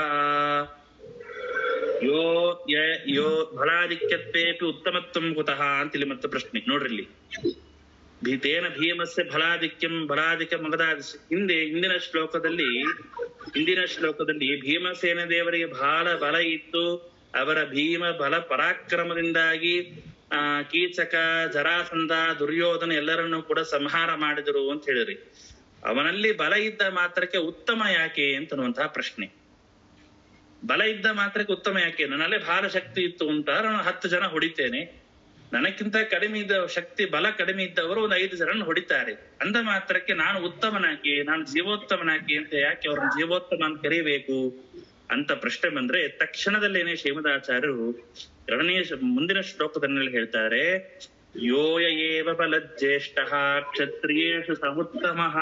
ಕ್ಷತ್ರಿಯರಲ್ಲಿ ಯಾರು ಬಲದಲ್ಲಿ ಹೆಚ್ಚೋ ಅವನು ಯೋಗ್ಯತೆಯಲ್ಲಿ ಅವನು ಕ್ಷತ್ರಿಯ ಶ್ರೇಷ್ಠ. ವೇನಾದಿ ವ್ಯಾವೃತ್ತರ್ಥಮ ಸಂಗತಂ ದುರ್ಯೋಧನಾದಿನಾಮ ಸಂಗತಂ ಸ್ಯಾತ್ಸಾಹ. ನೋಡ್ರಿ ಇಲ್ಲಿ ಕ್ಷತ್ರಿಯರಲ್ಲಿ ಯಾರು ಬಲದಲ್ಲಿ ಹೆಚ್ಚು ಅವನು ಯೋಗ್ಯತೆಯಲ್ಲಿಯೂ ಕೂಡ ಹೆಚ್ಚು. ಆದರೆ ಇಲ್ಲಿ ದುರ್ಯೋಧನಕ್ಕಿಂತ ಕ್ಷತ್ರಿಯರಲ್ಲಿ ಭೀಮಸೇನ ದೇವರಿಗೆ ಬಲ ಏನಾಗಿತ್ತು? ಹೆಚ್ಚಾಗಿತ್ತು. ಆದ್ರಿಂದಾಗಿ ಕ್ಷತ್ರಿಯರಲ್ಲಿ ಯಾರಿಗೆ ಬಲ ಇರುತ್ತೆ ಅವನು ಕ್ಷತ್ರಿಯರಲ್ಲಿ ಸಹ ಉತ್ತಮ ಕ್ಷತ್ರಿಯ, ಅವನು ಕ್ಷತ್ರಿಯರಲ್ಲಿ ಉತ್ತಮನಾಗ್ತಾನೆ. ದುರ್ಯೋಧನ, ಕೀಚಕ ಇವರೆಲ್ಲರೂ ಕೂಡ ಕ್ಷತ್ರಿಯರು. ಆದ್ರೆ ಕ್ಷತ್ರಿಯರಾದರೂ ಕೂಡ ಬಲದಲ್ಲಿ ಜ್ಯೇಷ್ಠರಾಗಿಲ್ಲ. ಬಲದಲ್ಲಿ ಜ್ಯೇಷ್ಠರಾದವರು ಯಾರು ಅಂತಂದ್ರೆ ಭೀಮಸೇನ ದೇವರು. ಅಂಗಂ ಚೇತ್ ವಿಷ್ಣು ಕಾರ್ಯೇಶು ತದ್ಭಕ್ತಿಯವನ ಚಾಣ್ಯತ. ಸರಿ, ಹಾಗಾದ್ರೆ ಇಲ್ಲಿ ಬಲ ಒಂದೇ ಸಾಕ ಭಗವಂತನ ಪ್ರೀತಿಗೆ ಪಾತ್ರರಾಗ್ಲಿಕ್ಕೆ ಅಂತಂದ್ರೆ? ಅಷ್ಟೇ ಅಲ್ಲ, ಅವರ ಬಲದಲ್ಲಿಯೂ ಆಯ್ತು, ಭಕ್ತಿಯಲ್ಲಿ ಆಯ್ತು. ಭಕ್ತಿಯಲ್ಲಿಯೂ ಕೂಡ ಅಂಗತ್ವಂ ಭಕ್ತಿಯವ.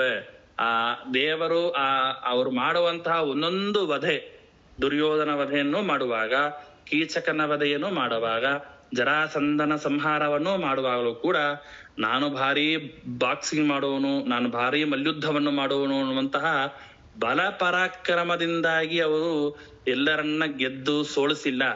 ಅವರು ಭಕ್ತಿಯಿಂದಾಗಿ ಭೀಮಸೇನ ದೇವರು ಇದು ಭಗವಂತನಿಗೆ ನಾನು ಮಾಡುವಂತಹ ಒಂದು ಪೂಜೆ. ದುಷ್ಟರನ್ನ ಸಂಹಾರ ಮಾಡುವುದು ಭಗವಂತನಿಗೆ ನಾನು ಸಮರ್ಪಣೆ ಮಾಡುವಂತಹ ಒಂದು ಪುಷ್ಪ, ದೇವರಿಗೆ ಸಮರ್ಪಣೆ ಮಾಡುವಂತಹ ಒಂದು ಪೂಜೆ ಎನ್ನುವಂತಹ ಅನುಸಂಧಾನದಿಂದಾಗಿ ತದ್ ಅಂಗತ್ವಂ, ಆ ಅಂಗದಲ್ಲಿಯೂ ಕೂಡ ಅಂದ್ರೆ ವಧೆ ಮಾಡುವಂತಹ ಒಂದು ಪ್ರಸಂಗದಲ್ಲಿಯೂ ಕೂಡ ಅಲ್ಲಿ ಭಕ್ತಿ ಇತ್ತು ಅಂತ ಹೇಳ್ತಾ ಇದ್ದಾರೆ. ವಿಷ್ಣು ಭಕ್ತ್ಯ ಭಾವೇನ ಭವತಿ. ಭೀಮಸೇನ ದೇವರು ಯಾಕೆ ಜ್ಯೇಷ್ಠರು? ಅವರು ಭಾರೀ ಸ್ಟ್ರಾಂಗ್ ಆದ ಕಾರಣ ಜ್ಯೇಷ್ಠರಲ್ಲ ರೀ. ಅವರು ಪ್ರತಿಯೊಂದು ಸಂಹಾರವನ್ನು ಒಬ್ಬೊಬ್ಬ ವ್ಯಕ್ತಿಯನ್ನ ಸಂಹಾರ ಮಾಡುವಂತಹ ಪ್ರಸಂಗದಲ್ಲಿಯೂ ಕೂಡ ಇದು ಭಗವಂತ, ನನ್ನಲ್ಲೇ ಇರ್ತಕ್ಕಂತಹ ಭಗವಂತನಿಗೆ ಇದು ಸಮರ್ಪಣೆ ಎನ್ನುವಂತಹ ಭಕ್ತಿಯಿಂದ ಅವರು ಮಾಡಿದ್ರ. ಆದ್ರಿಂದಾಗಿ ಅವರ ಭಕ್ತಿಯಿಂದ ಕೂಡಿರ್ತಕ್ಕಂತಹ ಬಲ, ಆ ಬಲದ ಆಧಿಕ್ಯದಿಂದಾಗಿ ಅವರು ಜ್ಯೇಷ್ಠರು.